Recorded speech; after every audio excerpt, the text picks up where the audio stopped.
नमस्कार दोस्तों, अभिवादन स्वीकार करें PW1IAS की तरफ से। और आइए आज ले चलते हैं हम आपको एनसीईआरटी क्लास 11वीं के दूसरे चैप्टर की ओर। पहले चैप्टर में हमने पढ़ा कि ब्रिटिश शासन के दौरान अर्थव्यवस्था का स्वरूप कैसा था, यानी स्वतंत्रता की पूर्व संध्या पर हमारी अर्थव्यवस्था कैसी थी। अब हम देखेंगे कि आजाद भारत ने अपनी आर्थिक संरचना कैसे विकसित की, यानी स्वतंत्रता के ठीक बाद भारत ने अपने आर्थिक विकास के लिए किन किन रणनीतियों का उपयोग किया, इस पर हम चर्चा करेंगे। यह चर्चा हमारी रहेगी 1950 से 1990 के दौर तक, यानी इस चर्चा में हम 1950 से 1990 के दौर तक की आर्थिक नीतियों का मूल्यांकन करेंगे। 1990 के दौर तक ही चर्चा इस चैप्टर 2 में इसलिए की गई है क्योंकि 1991 में भारत ने एक नई किस्म की आर्थिक नीति का पालन करना शुरू किया, जिसे हम 1991 के आर्थिक सुधार कहते हैं। चैप्टर नंबर 3 उसी पर बेस्ड है, यानी जो तीसरा चैप्टर पढ़ाएंगे वो आर्थिक सुधारों का चैप्टर होगा। हमने कहा था ना कि आपको अपनी बुनियाद मजबूत करनी है, अर्थव्यवस्था की समझ मजबूत करनी है, तो एनसीईआरटी को करीने से सजाते चलिए। और इसी समझ को मजबूत करने के लिए यह श्रृंखला भी हमने शुरू की है। तो देखिए, पहले चैप्टर में ब्रिटिश काल की अर्थव्यवस्था समझ गए, दूसरे चैप्टर में 1950 से 1990 समझेंगे, तीसरे चैप्टर में 1991 के आर्थिक सुधारों से लेकर के अब तक समझेंगे। यह श्रृंखला ऐसे चलेगी। तो आइए सीधे बात करते हैं। चैप्टर नंबर 2, भारतीय अर्थव्यवस्था, इंडियन इकोनॉमी 1950 से 1990। जब देश स्वतंत्र होता है तो स्वतंत्रता के साथ कुछ निर्णय लिए गए। निर्णय यह लिया गया कि हमारे देश में एक मजबूत सार्वजनिक क्षेत्र होगा। मजबूत सार्वजनिक क्षेत्र का मतलब पब्लिक सेक्टर, जिसे अंग्रेजी में कहते हैं, अर्थात अर्थव्यवस्था में सरकारों की भूमिका प्रमुख होगी। जब भी हम कहते हैं सार्वजनिक क्षेत्र, पब्लिक सेक्टर, इसका सीधा आशय यह है कि सरकारों की भूमिका प्रमुख होगी। हम कहते हैं ना कि यह सार्वजनिक क्षेत्र के उद्यम है, इसका मतलब है कि यह सरकारी उद्यम है। तो तय किया गया कि एक मजबूत सार्वजनिक क्षेत्र होगा, अर्थव्यवस्था में सरकारें महत्वपूर्ण भूमिका में होगी, साथ साथ निजी संपत्ति का भी अस्तित्व होगा, प्राइवेट सेक्टर का भी अस्तित्व होगा। अर्थात कोई व्यक्ति व्यापार करे, व्यवसाय करे, आर्थिक तरक्की करे, जितनी क्षमता हो उतनी कर ले, सरकारें उस पर कोई रोक टोक नहीं लगाएंगी। निजी संपत्ति की अवधारणा को भी स्वीकारा गया। इसके अलावा राजनीतिक व्यवस्था के रूप में कहा गया कि हम लोकतंत्र को लेकर के आगे बढ़ेंगे, और कुल मिलाजुला करके अंततः सामाजिक व्यवस्था के रूप में कहा गया कि हम एक समाजवादी समाज की स्थापना करेंगे। यानी देखिए, बड़ा करीने से सजाया जा रहा है भारतीय अर्थव्यवस्था को, और एक ऐसी अर्थव्यवस्था को सजाया जा रहा है जिसमें सिर्फ अर्थव्यवस्था को ही स्थान नहीं दिया जा रहा है, उत्पादन और वितरण को ही स्थान नहीं दिया जा रहा है, बल्कि अर्थव्यवस्था को इस तरीके से सजाया जा रहा है कि अर्थव्यवस्था से ही लोकतंत्र भी फलीभूत हो, अर्थव्यवस्था से ही समाज भी समाजवादी हो। समझना बात को। यानी कहा गया कि एक ऐसी आर्थिक धुरी बनाएंगे जो देश का आर्थिक विकास तो करेगी ही करेगी, वह हमारे लोकतंत्र को भी फलीभूत होने का मौका देगी, वह हमारे समाज को भी समाजवादी बनाएगी। इन्हीं विशिष्टताओं के साथ नए भारत ने, स्वतंत्र भारत ने अपनी नई आर्थिक नीतियों को शुरू किया। जब स्वतंत्र भारत ने अपनी नई आर्थिक नीतियों को शुरू किया तो उस समय दुनिया में 3 प्रणाली की आर्थिक व्यवस्था थी। पूरी दुनिया की बात करें हम, एक थी पूंजीवादी अर्थव्यवस्था, एक थी समाजवादी अर्थव्यवस्था, और कहीं कहीं संकल्पनाओं के रूप में एक थी मिश्रित अर्थव्यवस्था। धरातल पर नहीं थी, संकल्पनाओं के रूप में थी। प्रयोग धरातल पर उतारा भारत ने। यानी समकालीन दुनिया में अगर कहें तो मुख्य तौर पर जो स्थापित व्यवस्थाएं थी, एक था पूंजीवाद, दूसरा था समाजवाद। मिश्रित अर्थव्यवस्था सोच में थी, दर्शन में थी, धरातल पर नहीं उतरी थी, पहली बार भारत उतार रहा था।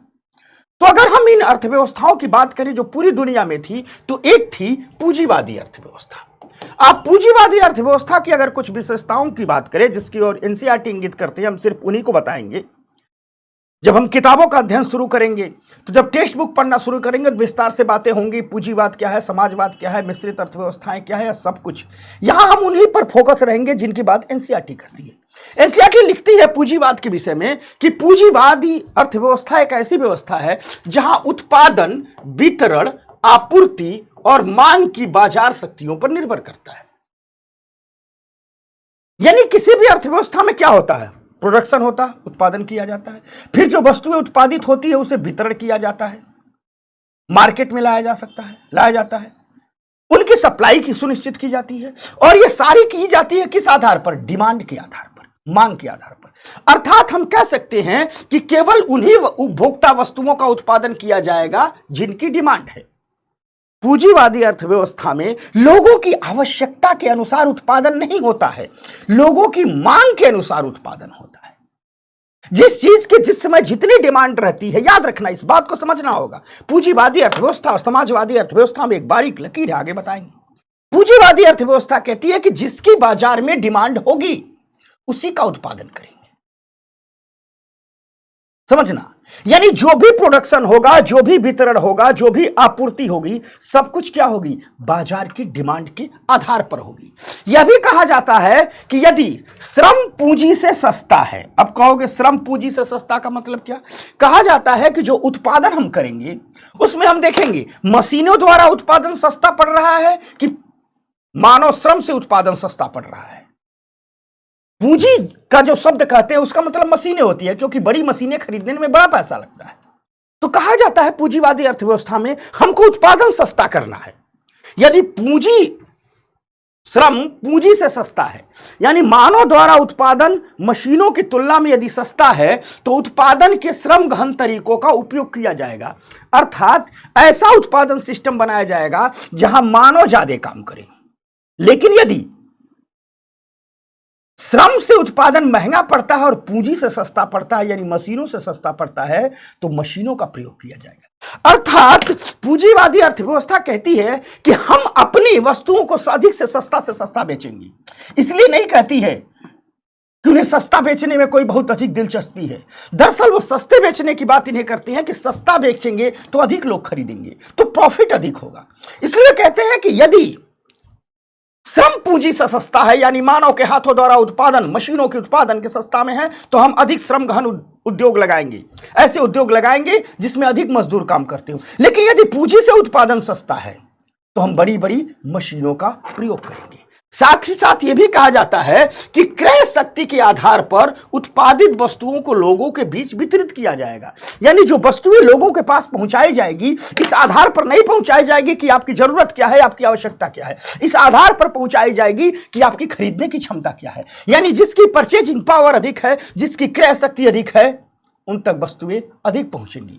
पूरी की पूरी अर्थनीतियां इस हिसाब से ढाई जाती है, बनाई जाती हैं कि बाजार में जिसकी डिमांड अधिक हो उसी की सप्लाई भी अधिक हो, क्योंकि जिसकी डिमांड अधिक है अर्थात लोगों की खरीदने की क्षमता उसकी अधिक है।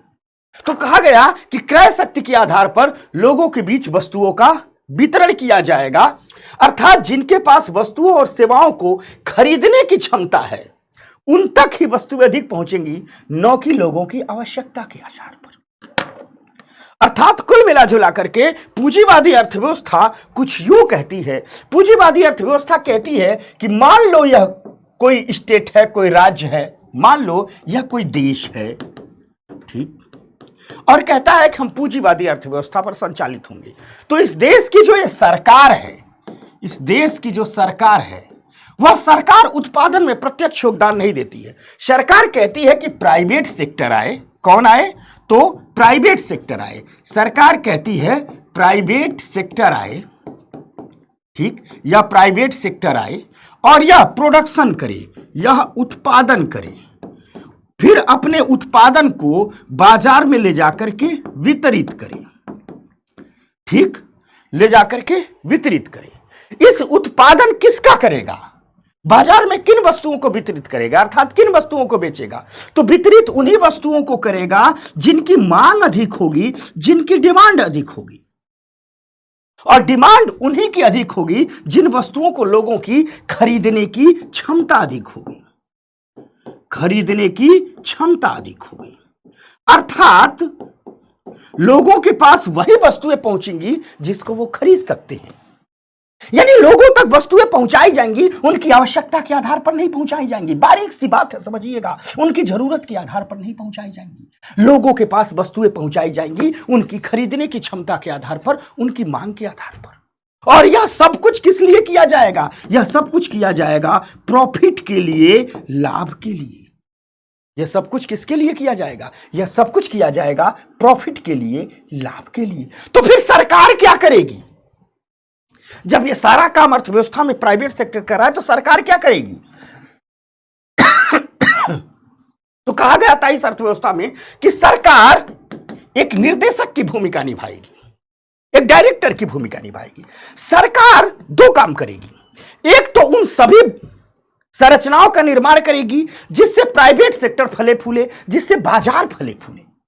जैसे सरकार सड़कें बनाएगी, सरकार बंदरगाह बनाएगी, सरकार कानून व्यवस्था पर काम करेगी, सरकार दूर बैठ करके बाजारों की निगरानी करेगी कि बाजार स्वतंत्र रूप से संचालित हो रहे हैं कि नहीं हो रहे हैं, बाजार में हस्तक्षेप नहीं करेगी। यानी एक सूत्रधार की तरह, एक निर्देशक की तरह दूर खड़े होकर के, एक मॉनिटर की तरह दूर खड़े होकर के सरकार देखेगी कि हां, बाजार ठीक ठाक से काम कर रहा है। क्या उत्पादन होगा, कैसे उत्पादन होगा, कैसे वितरण होगा, इसमें सरकार हस्तक्षेप नहीं करेगी। सरकार की यही भूमिका होगी कि बाजार सही तरीके से काम करे। तो यही है पूंजीवादी अर्थव्यवस्था। यानी निष्कर्ष रूप से पूंजीवादी अर्थव्यवस्था को कहा जाए तो यह बाजार की शक्तियों से संचालित अर्थव्यवस्था है। सरकारें कम से कम हस्तक्षेप करती हैं। इसी को अर्थशास्त्र की भाषा में कहा जाता है, जब हम किताबें पढ़ाएंगे तो आपको बताएंगे, लेसज फेयर की नीति। लेसज फेयर फ्रांसीसी भाषा का शब्द है जिसका मतलब है लीव एलोन, अर्थात अकेला छोड़ दो। तो किसको अकेला छोड़ दो? बाजार को अकेला छोड़ दो। बाजार में डायरेक्ट हस्तक्षेप मत करो, बाजार को कंट्रोल मत करो। प्राइवेट सेक्टर से कहो कि जाएं, बाजार को आगे बढ़ाएं। हां, सरकारें दूर रह करके देखेंगी, खड़ी रहेंगी कि जहां उनके सपोर्ट की आवश्यकता हो बाजार के फलने फूलने के लिए, वहां वो सपोर्ट करेंगी। तो ये है पूंजीवादी व्यवस्था। उस समय जब देश आजाद हुआ तो पूरा यूरोप, अमेरिका इत्यादि देशों में ये पूंजीवादी अर्थव्यवस्था थी। पश्चिम की दुनिया में पूंजीवादी अर्थव्यवस्था थी। इसी पूंजीवादी अर्थव्यवस्था के बरबक्स एक और अर्थव्यवस्था उस समय दुनिया में चल रही थी जिसे हम कहते हैं, ठीक, समाजवादी अर्थव्यवस्था। ठीक, जिसे हम कहते हैं, इसी पूंजीवादी अर्थव्यवस्था के बरबक्स एक अर्थव्यवस्था चल रही थी जिसे हम कहते हैं समाजवादी अर्थव्यवस्था। समाजवादी अर्थव्यवस्था।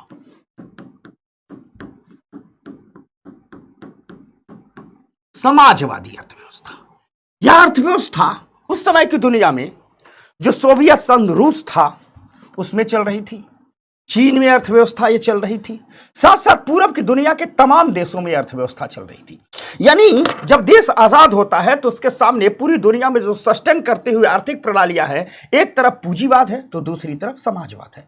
यह समाजवादी अर्थव्यवस्था बिल्कुल पूंजीवादी अर्थव्यवस्था की अलग थी। इस समाजवादी अर्थव्यवस्था में कहा जाता था कि सपोज दैट, मान लीजिए, इस समाजवादी अर्थव्यवस्था में कहा जाता था कि यह कोई देश है या पूरी दुनिया है, जो भी है, कहा जाता है इसमें और बाजार में, मार्केट में सरकार प्रमुख भूमिका निभाएगी। कौन प्रमुख भूमिका निभाएगी? यानी सरकार प्रमुख भूमिका निभाएगी, अर्थात सार्वजनिक क्षेत्र प्रमुख भूमिका निभाएगा। कैसे? सरकार ही उद्योग लगाएगी, सरकार ही उद्योग लगाएगी। मान लीजिए ये उद्योग लग गया, कौन लगा रहा है? सरकार। सरकार ही जब उद्योग लगाएगी तो उत्पादन करेगी, उत्पादन करेगी।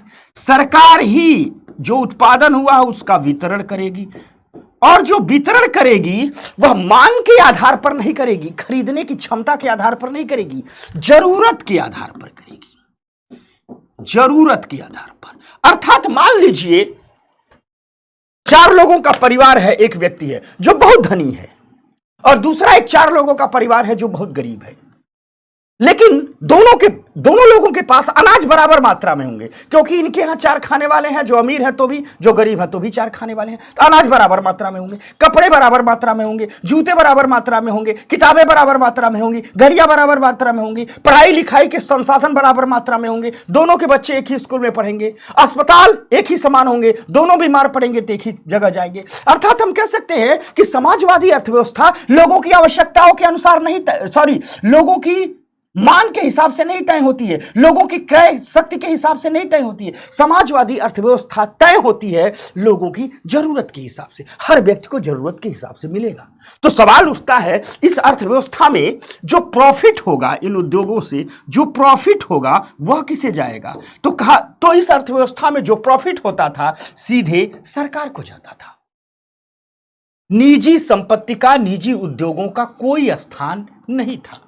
हर उद्योग सरकार लगाती थी, उसमें काम करने वाले लोग सरकार के लोग होते थे, वे उत्पादन करते थे, हर व्यक्ति को उनकी आवश्यकताओं के अनुसार दे दिया जाता था, और जो प्रॉफिट होता था सब कुछ सरकार ले लेती थी, सब कुछ देश की संपत्ति थी, किसी भी किस्म की कोई निजी संपत्ति नहीं थी। यह थी समाजवादी अर्थव्यवस्था। उस समय रूस में यह अर्थव्यवस्था थी, उस समय चीन में यही अर्थव्यवस्था थी, उस समय दुनिया के तमाम देशों में यह अर्थव्यवस्था थी।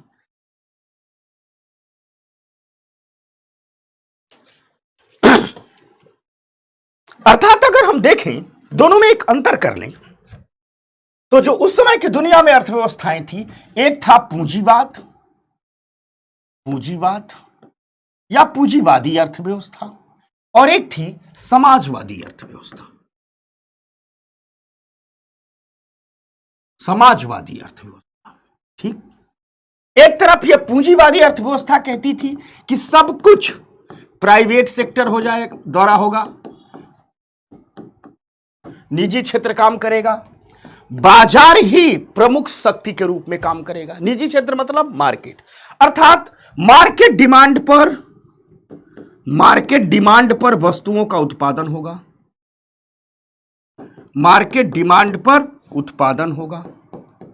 ठीक, और इस उत्पादन का वितरण लोगों की खरीदने की क्षमता के आधार पर किया जाएगा, क्रय शक्ति के आधार पर होगा, क्रय शक्ति के आधार पर। ऐसे मिटा देते हैं, इस उत्पादन का जो वितरण होगा, यानी लोगों के पास जो वस्तुएं पहुंचेंगी वह उनकी क्रय क्षमता के आधार पर होगा, क्रय क्षमता के आधार पर होगा। ठीक, प्राइवेट संपत्ति होगी, निजी संपत्ति होगी, निजी संपत्ति होगी, और कहा गया कि जिसमें जितनी क्षमता हो, जिसमें जितनी क्षमता हो, जिसके पास जितनी पूंजी हो, वह उतना पैसा कमा ले, उतना प्रॉफिट कमा ले। कहा गया कि आपके पास ज्यादा क्षमता है, बहुत स्किल्ड व्यक्ति हैं, आपके पास ज्यादा पैसा है, जाइए 2-4 उद्योग लगा लीजिए, जितना चाहिए उतना पैसा कमा लीजिए, जितना चाहिए उतना लाभ कमा लीजिए। जिस व्यक्ति के पास जितनी क्षमता होगी, जिस व्यक्ति के पास जितना पूंजी होगा, क्षमता होगी तो क्षमता लगाएगा, पूंजी होगी तो पूंजी लगाएगा, और मैक्सिमम प्रॉफिट कमाएगा, मैक्सिमम प्रॉफिट कमाएगा। यह है पूंजीवाद। सरकारें बाजार में प्रमुख भूमिका के रूप में नहीं होगी। अगर हम इस समाजवाद की बात करें, अगर हम इस समाजवादी अर्थव्यवस्था की बात करें, इन दोनों में तुलना हम कर रहे हैं, तो यहां प्रमुख भूमिका में सरकार होगी, सरकार ही उद्योग लगाएगी। ठीक, सरकार ही उत्पादन करेगी। ठीक, सरकार ही वस्तुओं का वितरण करेगी। ठीक, और वितरण जरूरत के आधार पर होगा, जिसकी जितनी जरूरत होगी। तो फिर प्रॉफिट इन उद्योगों से होगा तो कौन ले जाएगा? जो प्रॉफिट होगा वह प्रॉफिट ले जाएगी सरकार, प्रॉफिट सरकार ले जाएगी। यह समाजवादी अर्थव्यवस्था की थी। यह 2 प्रकार की अर्थव्यवस्था अस्तित्व में थी।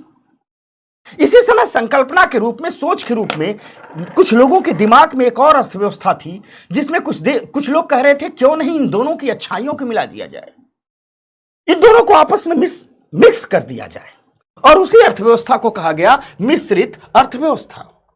उसी अर्थव्यवस्था को कहा गया मिश्रित अर्थव्यवस्था। मिश्रित अर्थव्यवस्था में यह बात कही गई कि सरकार की भी भूमिका को स्वीकार किया जाएगा और प्राइवेट सेक्टर की भूमिका को स्वीकार किया जाएगा, कि क्योंकि कहीं ना कहीं पूंजीवाद और समाजवाद दोनों अतिवाद का सहारा लेते हैं। एक तरफ पूंजीवाद कहता है कि सरकार की भूमिका ही गौण है, सब कुछ प्राइवेट सेक्टर है। दूसरी तरफ समाजवाद कहता है नहीं, सरकार की ही भूमिका प्रमुख है, प्राइवेट सेक्टर है ही नहीं। यानी दोनों कहीं ना कहीं एक अतिवाद का सहारा ले रहे थे।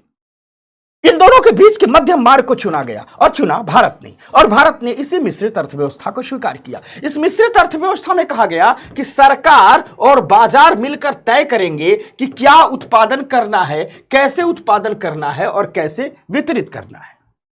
यानी सरकार की भी भूमिका होगी, बाजार की भी भूमिका होगी, अर्थात सरकारी उद्योग भी लगेंगे, प्राइवेट सेक्टर के उद्योग भी लगेंगे।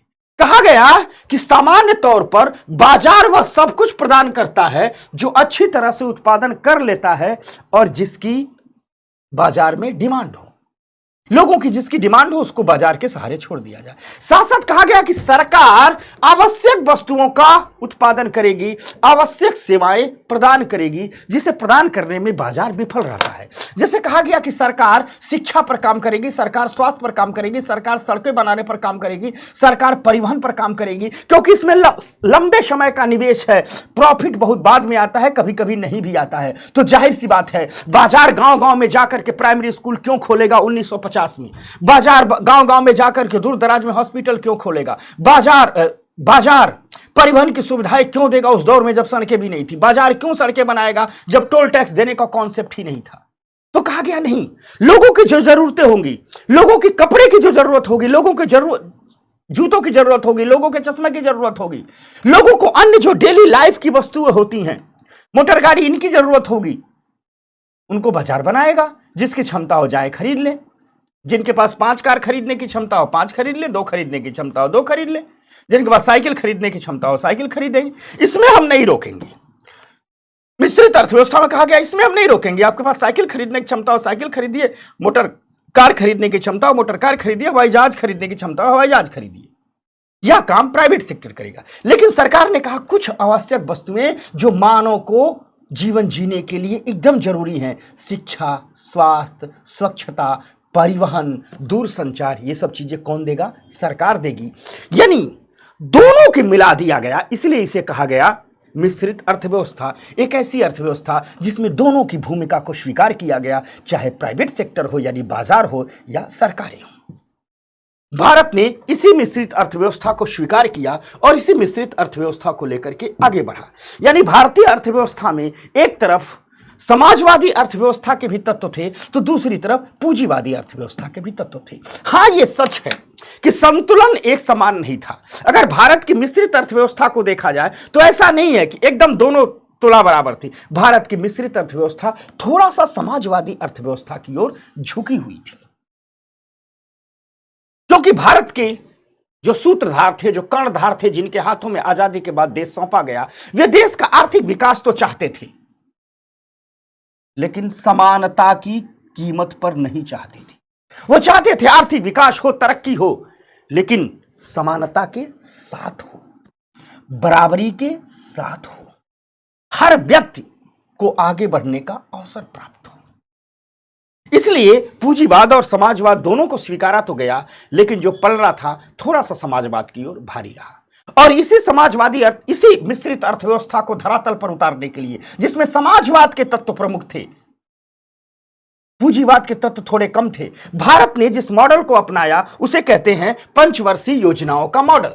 उसे कहते हैं पंचवर्षीय योजनाओं का मॉडल। यह मॉडल भारत ने रूस से स्वीकारा था। जो आज का रूस है उसे उस समय सोवियत संघ रूस कहा जाता था। सोवियत संघ रूस कहा जाता था। सोवियत संघ रूस कहा जाता था। यूएसएसआर कहा जाता था। भारत जो आज का रूस है उसे उस समय सोवियत संघ रूस कहा जाता था। इस रूस के आधार पर, इस रूस से इस मॉडल को लिया। भारत सरकार ने तय किया कि कुछ लक्ष्य हम निर्धारित करेंगे कि हमें पाना क्या है। कुछ लक्ष्य हम निर्धारित करेंगे, हम अपने एम निर्धारित कर लेंगे, फिर हम देखेंगे हमारे पास संसाधन कितने हैं, पैसा कितना है, रिसोर्सेज कितने हैं, और फिर इन्हीं आधार के पंचवर्षीय योजनाएं बनाएंगे, 5 वर्षों की योजनाएं बनाएंगे और तय करेंगे कि हमें इन 5 वर्षों में अपने संसाधनों का प्रयोग करते हुए कैसे इन लक्ष्यों को प्राप्त किया जाए। और इस प्रकार देश पंचवर्षीय योजनाओं की ओर चला। योजना आयोग की स्थापना की गई, जिसके अध्यक्ष प्रधानमंत्री को बनाया गया। 1951 से पहली पंचवर्षीय योजना चली और 2017 में 12वीं पंचवर्षीय योजना समाप्त हुई। 2017 में देश ने स्वीकार किया कि अब हम इस पंचवर्षीय योजनाओं के मॉडल को छोड़ रहे हैं क्योंकि अर्थव्यवस्था और बाजार की जरूरतें बदल गई हैं। यानी कुल 1951 से लेकर के 2017 तक 12 पंचवर्षीय योजनाएं। हां, बीच में जब 7वीं पंचवर्षीय योजना का दौर ही था, अर्थात 1991 में पूरी की पूरी आर्थिक प्रणाली को बदल दिया गया, ठीक, और मार्केट बाजार उन्मुख अर्थव्यवस्था की ओर चले।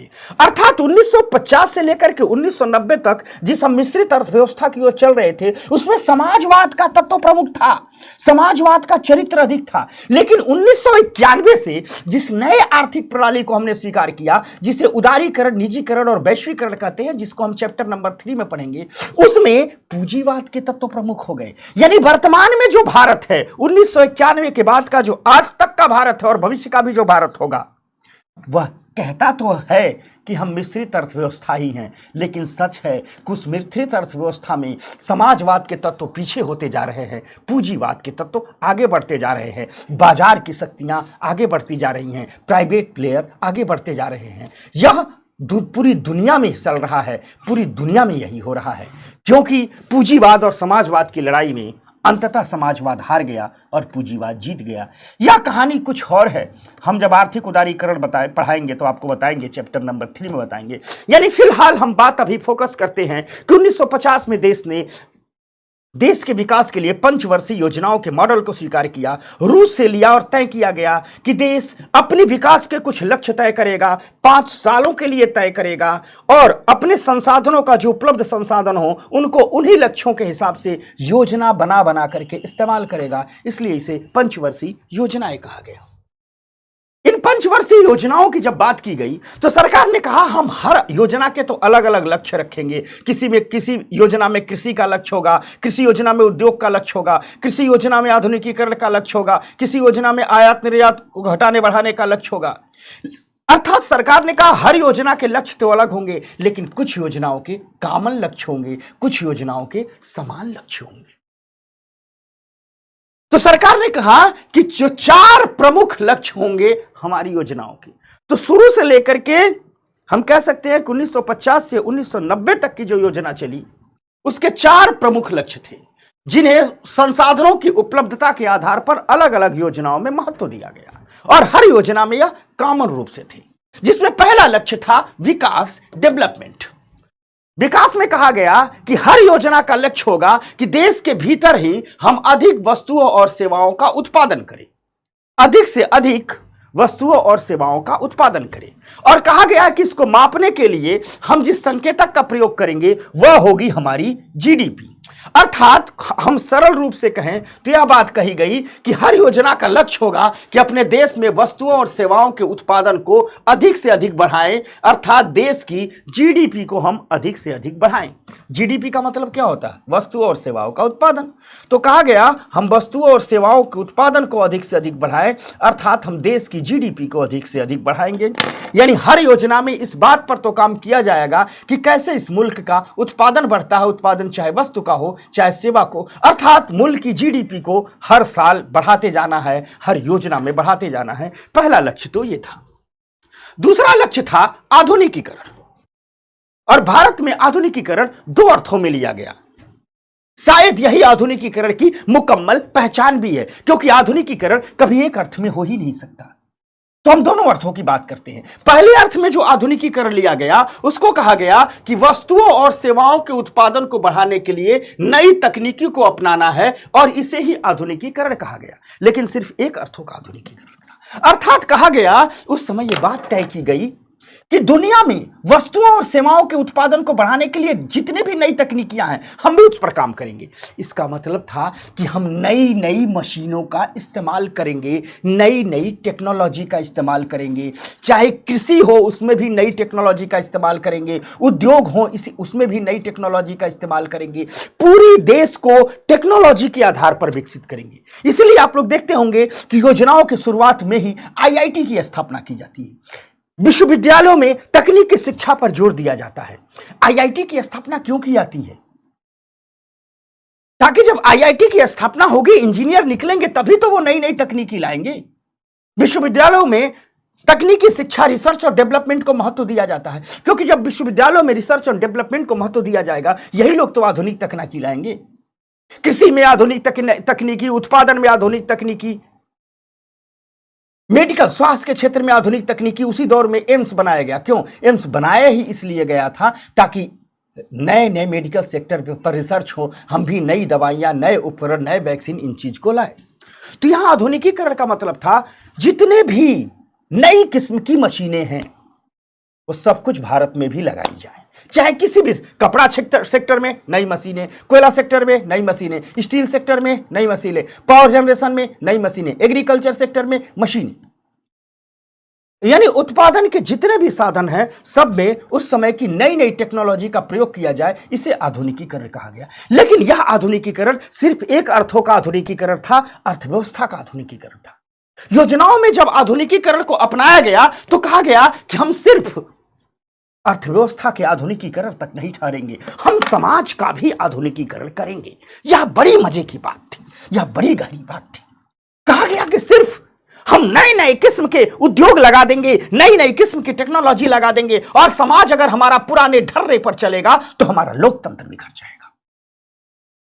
उद्योग में नई मशीनें चल रही हैं, लेकिन मानव के दिमाग में वही पुरानी और रूढ़िवादी सोच चल रही है। यह दोनों एक साथ ही नहीं चल सकती। अगर समाज आधुनिकीकरण की ओर नहीं चलेगा तो अंततः देश में भी आधुनिकीकरण नहीं होगा। इसलिए कहा गया कि हम जो आधुनिकीकरण ला रहे हैं वह केवल नई तकनीकी के उपयोग तक भी सीमित नहीं रहेगा, बल्कि हम आधुनिकीकरण समाज में भी लाएंगे, यानी हम सामाजिक दृष्टिकोणों में भी बदलाव लाएंगे। अर्थात जो समाज की सोच है, समाज की मान्यताएं हैं, जो सामाजिक दृष्टिकोण है, वह सारे पुरातन पंथी विचार जो मानव और मानव के बीच भेदभाव करते हैं, मानव और मानव के बीच खाई पैदा करते हैं, एक मनुष्य को बड़ा करते हैं, दूसरे मनुष्य को छोटा करते हैं, उन सबको गिरा देंगे, उन सबको ढा देंगे। यही था समाज का आधुनिक। वे सारे मुद्दे जो गैर बराबरी की ओर ले जाते हैं, योजनाओं ने कहा उन सबको ध्वस्त करके रख देंगे। चाहे पुरुष और महिला के बीच अधिकारों की बात हो, चाहे एक समाज के एक वर्ग और दूसरे वर्ग के बीच अधिकारों की बात हो, अर्थात वे सारे किले जो गैर विभाजन के थे, गैर बराबरी के थे, उन सबको ध्वस्त कर देंगे। एक समता मूलक समाज बनाएंगे, एक ऐसा समाज बनाएंगे जिसमें मानव और मानव के बीच किसी किस्म का भेदभाव नहीं होगा। हर मनुष्य को सिर्फ इसलिए ही सम्मान दिया जाएगा कि वह मानव है। यह समाज का आधुनिकीकरण था।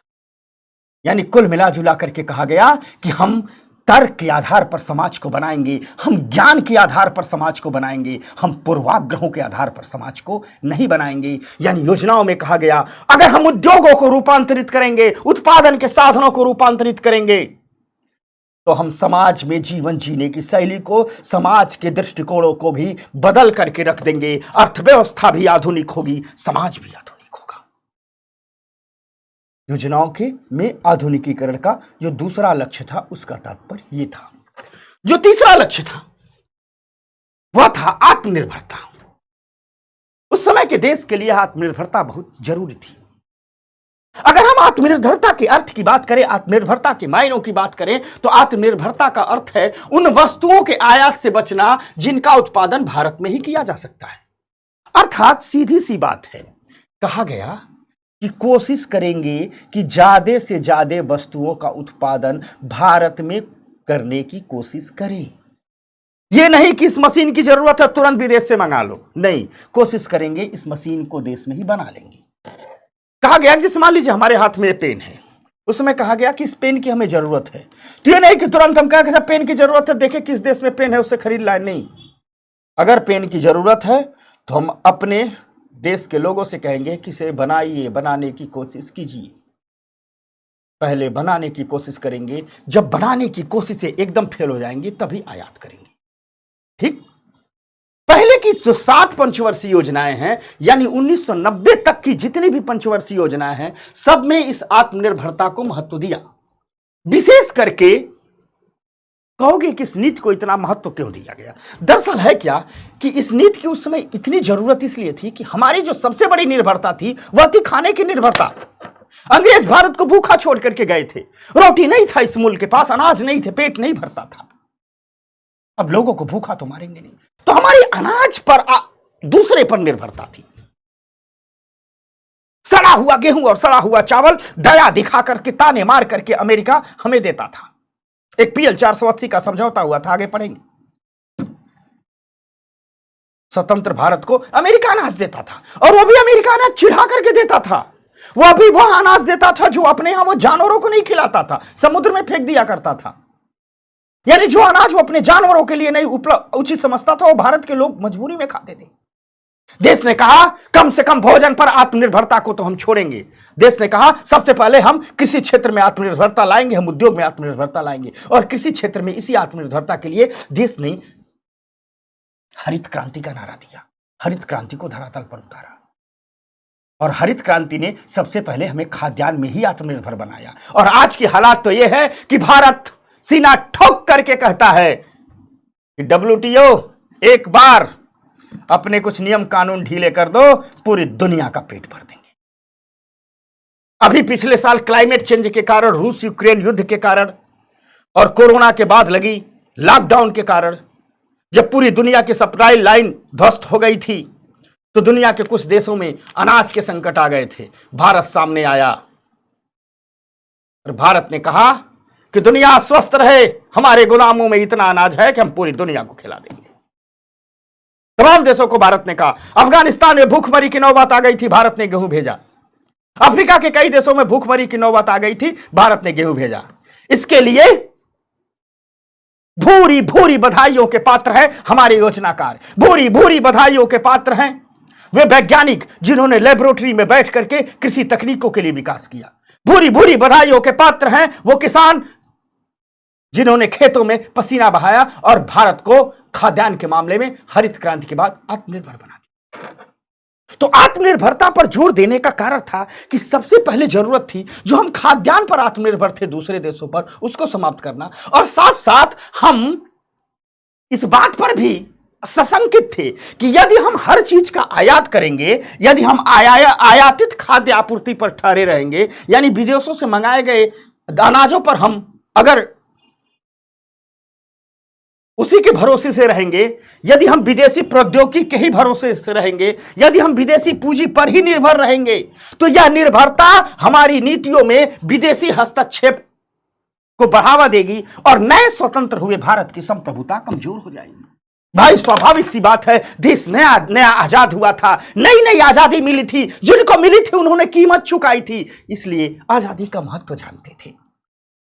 उनके आंखों के ही सामने उनके नौनिहाल फांसी के फंदों पर चूम चूम के चढ़े थे, उनके ही आंखों के सामने उनके लोगों ने काला पानी की सजाएं भोगी थी, उनके आंखों के सामने ही ढेर सारे लोगों ने गोलियां खाई थी, उनके आंखों के सामने ही ढेर सारे लोगों ने धरना प्रदर्शन करने में अपनी पूरी जवानी जेलों में गुजार दी थी।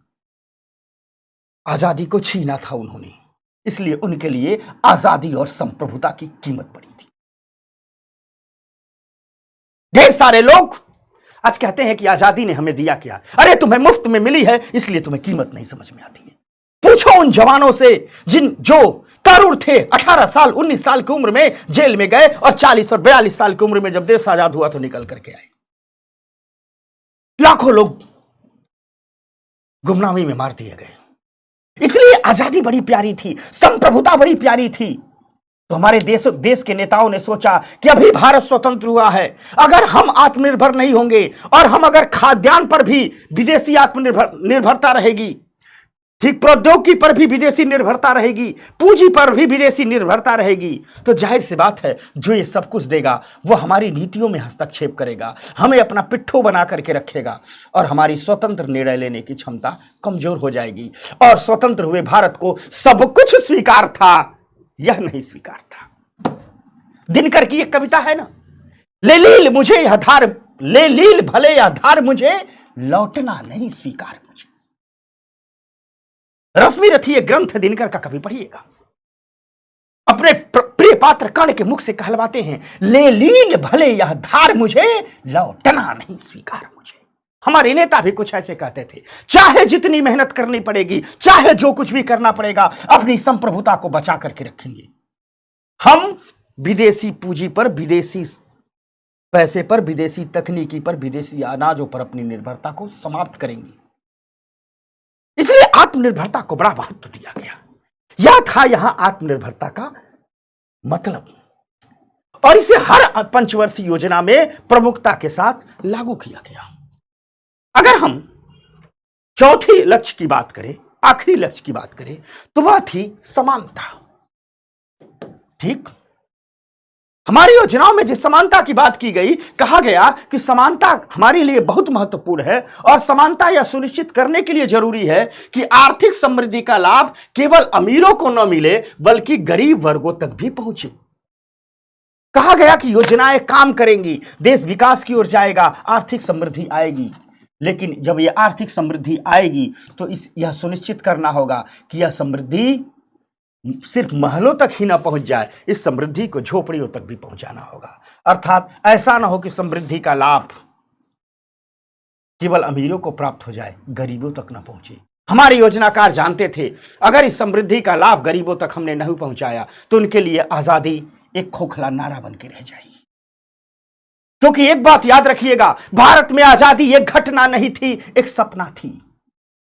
सपना थी भूख से मुक्ति की, सपना थी गरीबी से मुक्ति थी, सपना थी शोषण से मुक्ति की, सपना थी अधिकारों को पाने की, सपना थी तरक्की को पाने की। और यह सपना चाहे गरीब हो चाहे अमीर, सबने देखा था। और गरीबों ने तो और बढ़ चढ़ करके देखा था, क्योंकि उनके जीवन में ज्यादा अभाव थे, ज्यादा दुख थी, ज्यादा विषमताएं थी। उनके लिए आजादी का मतलब था इन समस्त प्रकार के दुखों से मुक्ति।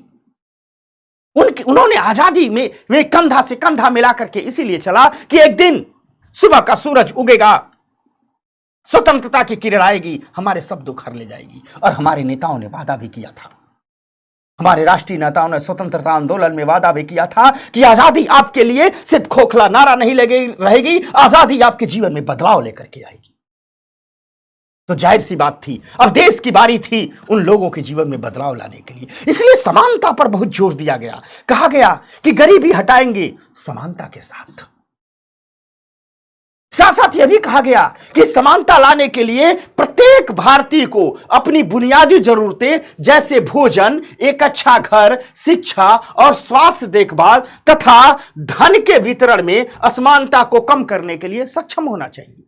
यानी हम प्रत्येक भारतीय को इस लायक बनाएंगे, सरकार ऐसा काम करेगी कि प्रत्येक भारतीय के पास खाना पहुंचे, शिक्षा पहुंचे, स्वास्थ्य पहुंचे और इतनी क्षमता पहुंच जाए कि वह भी इस अर्थव्यवस्था में अपनी क्षमता के अनुसार अपनी हिस्सेदारी सुनिश्चित कर पाए, लाभ कमा पाए। और 1950 से 1990 की अवधि में 7 पंचवर्षीय योजनाओं में ने विभिन्न क्षेत्रों में इन लक्ष्यों को प्राप्त करने का प्रयास भी किया, काफी कुछ प्राप्त भी किया और काफी कुछ अधूरा भी रह गया। इसका मूल्यांकन हम अगले एनसीईआरटी के चैप्टर में करेंगे कि क्या पाया, क्या छूट गया। फिलहाल ये थी हमारे पंचवर्षीय योजनाओं के लक्ष्य। इन पंचवर्षीय योजनाओं के लक्ष्यों पर देश चला। अब थोड़ी हम बात करते हैं, एनसीईआरटी कुछ कुछ सेक्टर की बात करती है। जैसे एनसीईआरटी पहली बात करती है कृषि सेक्टर की, खेती। खेती में 2 काम किए जाने चाहिए थे। हमने कहा ना कि आजादी भारत में घटना नहीं, सपना थी।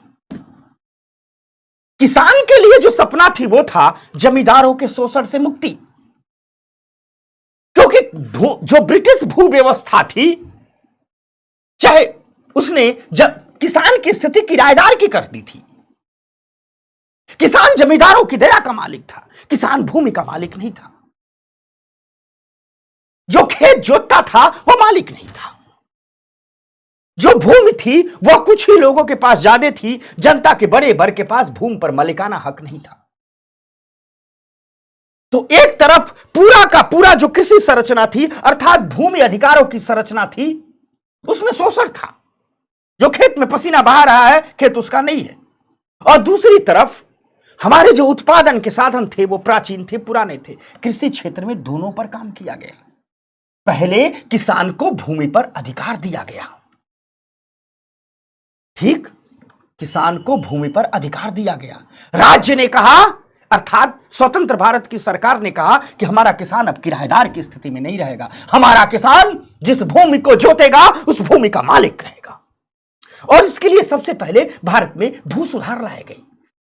मेरे नजरिए से देखा जाए तो यह 21वीं शताब्दी की आजादी के बाद भारत की सबसे बड़ी घटना थी, अगर मेरे नजरिए से देखा जाए। और कभी तटस्थ रूप से जब आप लोग भी भारत का आर्थिक इतिहास लिखेंगे या भारतीय अर्थव्यवस्था का विश्लेषण करेंगे तो मैं मानता हूं कि आप भी इस बात पर सहमत होंगे कि लैंड रिफॉर्म स्वतंत्र भारत के बाद की सबसे बड़ी साइलेंट रिवॉल्यूशन था, एक मौन क्रांति थी।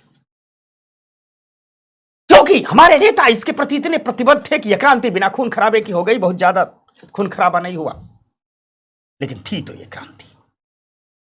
शायद मेरी भावना को आप लोग महसूस कर पाएंगे या अपनी सोच को वहां तक ले जाएंगे। क्योंकि मान लीजिए आजाद देश आजाद हो गया, लाल किले पर तिरंगा फहरा दिया गया, गाना गा दिया गया कि सारे जहां से अच्छा हिंदुस्तान हमारा, और जब किसान खेत में पहुंचता और जिस खेत को जोत रहा है उस खेत का वो मालिक नहीं होता, तो सवाल पूछता किस हिंदुस्तान की बात कर रहे हो? कौन सा हिंदुस्तान है जो सारे जहां से अच्छा है? उसके लिए हिंदुस्तान सारे जहां से अच्छा नहीं होता। इसलिए आजादी के बाद हमारे नेताओं ने कहा कि नहीं, आजादी को सिर्फ नारों में नहीं रखेंगे, खेत खलिहानों तक ले जाएंगे, मजदूर किसानों तक ले जाएंगे, उनके जीवन में शक्ति को देंगे, समृद्धि को देंगे, और इसके लिए लाए गए लैंड रिफॉर्म।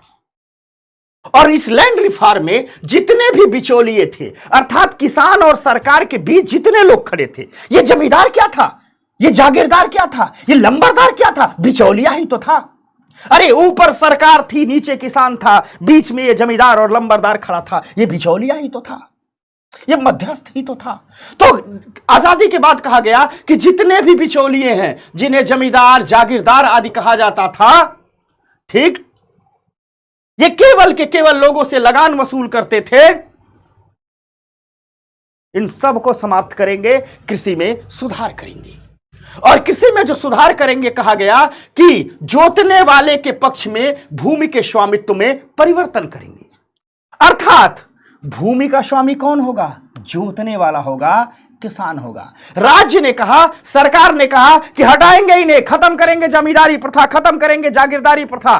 ऊपर सरकार होगी, नीचे किसान होगा, सरकार और किसान होंगे, और सरकार अपनी भूमि का, सारी किसान अपनी भूमि का मालिक होगा, उस भूमि से उसे कोई बेदखल नहीं कर सकता। तो आजादी के बाद कृषि में जो पहला सुधार किया गया उसे लैंड रिफॉर्म कहते हैं। और इस लैंड रिफॉर्म का निष्कर्ष यह था कि ब्रिटिश शासन ने क्या किया था? ऊपर शासन था,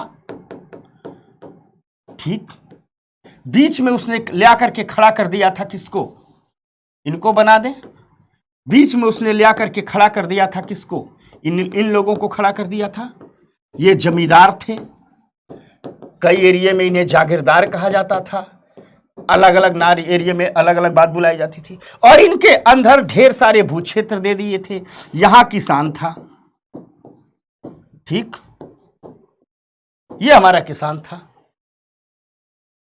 जो लैंड रिफॉर्म थे, लैंड रिफॉर्म में कहा गया, जो कृषि सुधारों में जो सबसे पहला सुधार था भूमि सुधार, उसमें कहा गया इन्हें समाप्त करेंगे, और इस किसान को जिस जिस भूमि पर वो हल चलाता है उसे मालिक कह देंगे, और इसका सीधा संबंध शासन से होगा, बीच में कोई नहीं रहेगा। इसी को कहा जाता है भू सुधार, ठीक, अर्थात बिचौलियों को समाप्त किया गया। तो भू सुधारों में पहला काम किया गया, बिचौलियों को समाप्त किया गया। दूसरा काम किया गया, भूमि सीमा निर्धारित की गई, अर्थात भूमि का अधिकतम आकार निर्धारित किया गया जो किसी व्यक्ति के स्वामित्व में हो सकता था।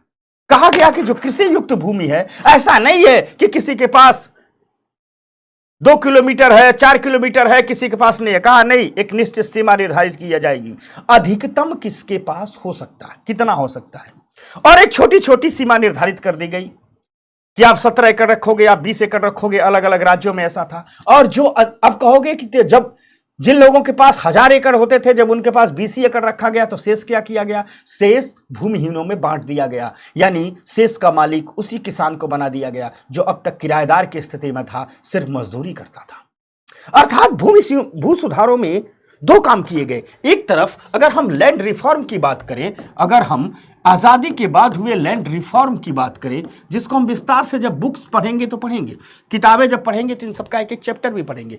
लैंड रिफॉर्म की बात किए गए तो पहला काम तो ये किया गया, फर्स्ट काम जो ये किया गया कि सीधे बिचौलियों को समाप्त किया गया, बिचौलियों को समाप्त किया गया। अर्थात चाहे जमींदार हो या जागीरदार हो, इन सबको समाप्त कर दिया गया। सरकार ने कहा कोई जमींदार नहीं रहेगा, भगो। और दूसरी चीज, भूमि की अधिकतम सीमा सुनिश्चित की गई। भूमि की अधिकतम सीमा सुनिश्चित की गई। यानी किसी के पास मैक्सिमम भूमि कितनी हो सकती थी यह तय कर दिया गया, और जो अतिरिक्त भूमि बची उसे भूमिहीनों में बांट दिया गया। यह थे हमारे भूमि सुधार। इन भूमि सुधारों के बाद ठीक काफी प्रभाव पड़े। साइलेंट रिवॉल्यूशन था। अगर प्रभाव की बात करें तो हमें देखना होगा इन भूमि सुधारों के काफी सकारात्मक पहलू थे। जैसे जब काश्तकारों को स्वामित्व प्रदान किया गया तो ये काश्तकार प्रेरित हुए कि हम भी उत्पादन बढ़ाएं, और जब इन्होंने कृषि के विकास में योगदान दिया, जाहिर सी बात है जब भूमि का मालिक किसान को बना दिया जाएगा तो किसान सोचेगा हम अपनी भूमि की बेहतर जुताई, गुड़ाई, निराई करते हैं, गोबर की खाद डालते हैं ताकि हमारी भूमि की उर्वरा शक्ति बनी रहेगी, और जब उर्वरा शक्ति बनी रहेगी तो हमें ही तो फायदा होगा। जब उर्वरा शक्ति बनी रहेगी तो हमें ही फायदा होगा। ठीक, तो किसानों का लगाव हुआ, भूमि अपनी हुई तो उन्होंने भूमि की क्षमता को बढ़ाने में काम करना शुरू किया, जिसका फायदा हमें उत्पादन के रूप में मिला। अगर हम दो प्रदेशों की बात करें, केरल और पश्चिम बंगाल की बात करें, तो इन दोनों में भूमि सुधार बहुत अधिक सफल रहे, क्योंकि यहाँ के राज्य सरकारों ने जोतने वालों की भूमि को लागू किया, यानी जो जितना जोतता था उसे उतनी भूमि दे दी गई। दो राज्यों में भू सुधार सबसे ज्यादा प्रभावी रहे। बिचौलियों को जो खत्म किया गया और जो जोतने वालों को जमीन का मालिक बनाया गया, बनाने के लिए पूरे देश में कदम उठाए गए। यह भूमि सुधारों के सकारात्मक पक्ष थे। अर्थात बिचौलियों के उन्मूलन से अब किसान सरकार के सीधे संपर्क में आ गए। ये सब सारे सकारात्मक थे। इन सकारात्मक पक्षों के साथ साथ भू सुधारों की कुछ सीमाएं भी थी। 100% भू सुधार सफल नहीं हो पाए, क्योंकि कुछ क्षेत्रों में जमींदारों में जो भू सुधार कानून था, इस कानून की खामियों का फायदा उठा करके अदालत चले गए और भू सुधारों को टाल दिया। लंबे समय तक टले रहे, मुकदमेबाजी में ये भू सुधार फंस गए। जो सबसे गरीब खेतीहर मजदूर था, यानी किसानों में भी जो सबसे गरीब था, जैसे जो बटाईदार था, जो भूमिहीन मजदूर था, कई जगहों पर देखा गया कि वे भू सुधारों से लाभान्वित नहीं हुए। बड़े जमींदारों ने कानूनों को अदालत में चुनौती दी, इनके कार्यान्वयन में देरी हो गई, तुरंत इन्हें लागू नहीं किया जा सका। और जब उनको लागू करने में देरी हो गई तो इस देरी का इस्तेमाल जमींदारों ने अपने जमीनों को करीबी रिश्तेदारों के नाम दर्ज कराने में कर दिया, जिससे वे क्या हो गए, जमीन उनके ही पास रह गई। और इन सब का परिणाम देखता है कि लैंड के मामले में आज भी भारत में असमानता विद्यमान है। ढेर सारे लोग मिलेंगे जिनके पास बहुत जमीनें हैं, ढेर सारे लोग आज भी मिलेंगे जो भूमिहीन हैं। हुआ क्या कि सरकार ने भू सुधारों को लागू किया, तुरंत जमींदारों ने पढ़ा, इसको कोर्ट में चुनौती दे दी। अब 1950 से 51 का दौर था, बहुत सारे काम करने थे, सब कुछ तो नया ही हो रहा था, करना था भी, सीखना भी था। जब अदालत में चुनौती दी तो अदालत ने कुछ दिन के लिए भू सुधारों पर स्टे लगा दिया। उसी दौर में मान लीजिए किसी जमींदार के पास 500 एकड़ जमीन है और उसने देखा कि उसके 4 रिश्तेदार गरीब हैं, उनके पास जमीन नहीं है, तो अपने रिश्तेदारों के नाम जमीन की रजिस्ट्री कर दी और जमीन को बचा लिया। तो कृषि सुधारों में जो पहला काम था वो था भू सुधारों का, और दूसरा काम था हरित क्रांति का। हरित क्रांति का मतलब क्या था? हरित क्रांति का मतलब था पूरे के पूरे खेती की उत्पादन की संरचना को आधुनिक कर देना। अर्थात कहा गया कि हम पूरे का पूरा जो हम उत्पादन है, जो हमारी खेती किसानी हो रही है, इसको हम मॉडर्न करेंगे। तो मॉडर्न कैसे करेंगे? उच्च किस्म वाले बीजों का विकास करेंगे, उच्च किस्म वाले बीजों का प्रयोग करेंगे, जिसे हाई यील्डिंग सीड्स कहा गया, यानी उच्च किस्म वाले बेहतर बीजों का विकास करेंगे। साथ ही साथ रासायनिक खादों का प्रयोग करेंगे, और कृषि में कृषि में हम मशीनरी का प्रयोग करेंगे, हल बैल की जगह ट्रैक्टर इस्तेमाल करेंगे, मशीनरी का प्रयोग करेंगे। और चौथी बात कही गई, किसान को सपोर्ट के लिए सिंचाई सुविधाओं का विकास करेंगे। ठीक, किसान के लिए कृषि ऋण का विकास करेंगे, कृषि ऋण की व्यवस्था ले आएंगे, यानी नहरें बनाएंगे, नलकूप खुदवाएंगे।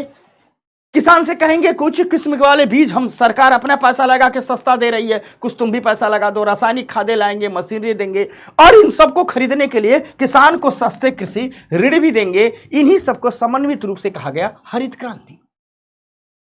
और कहा गया कि यह हम लाएंगे विशेष करके दो चीजों में, गेहूं और चावल में ही शुरुआत में लाया गया, क्योंकि यह प्रमुख अनाज थे, इनका उत्पादन बढ़ाना जरूरी था।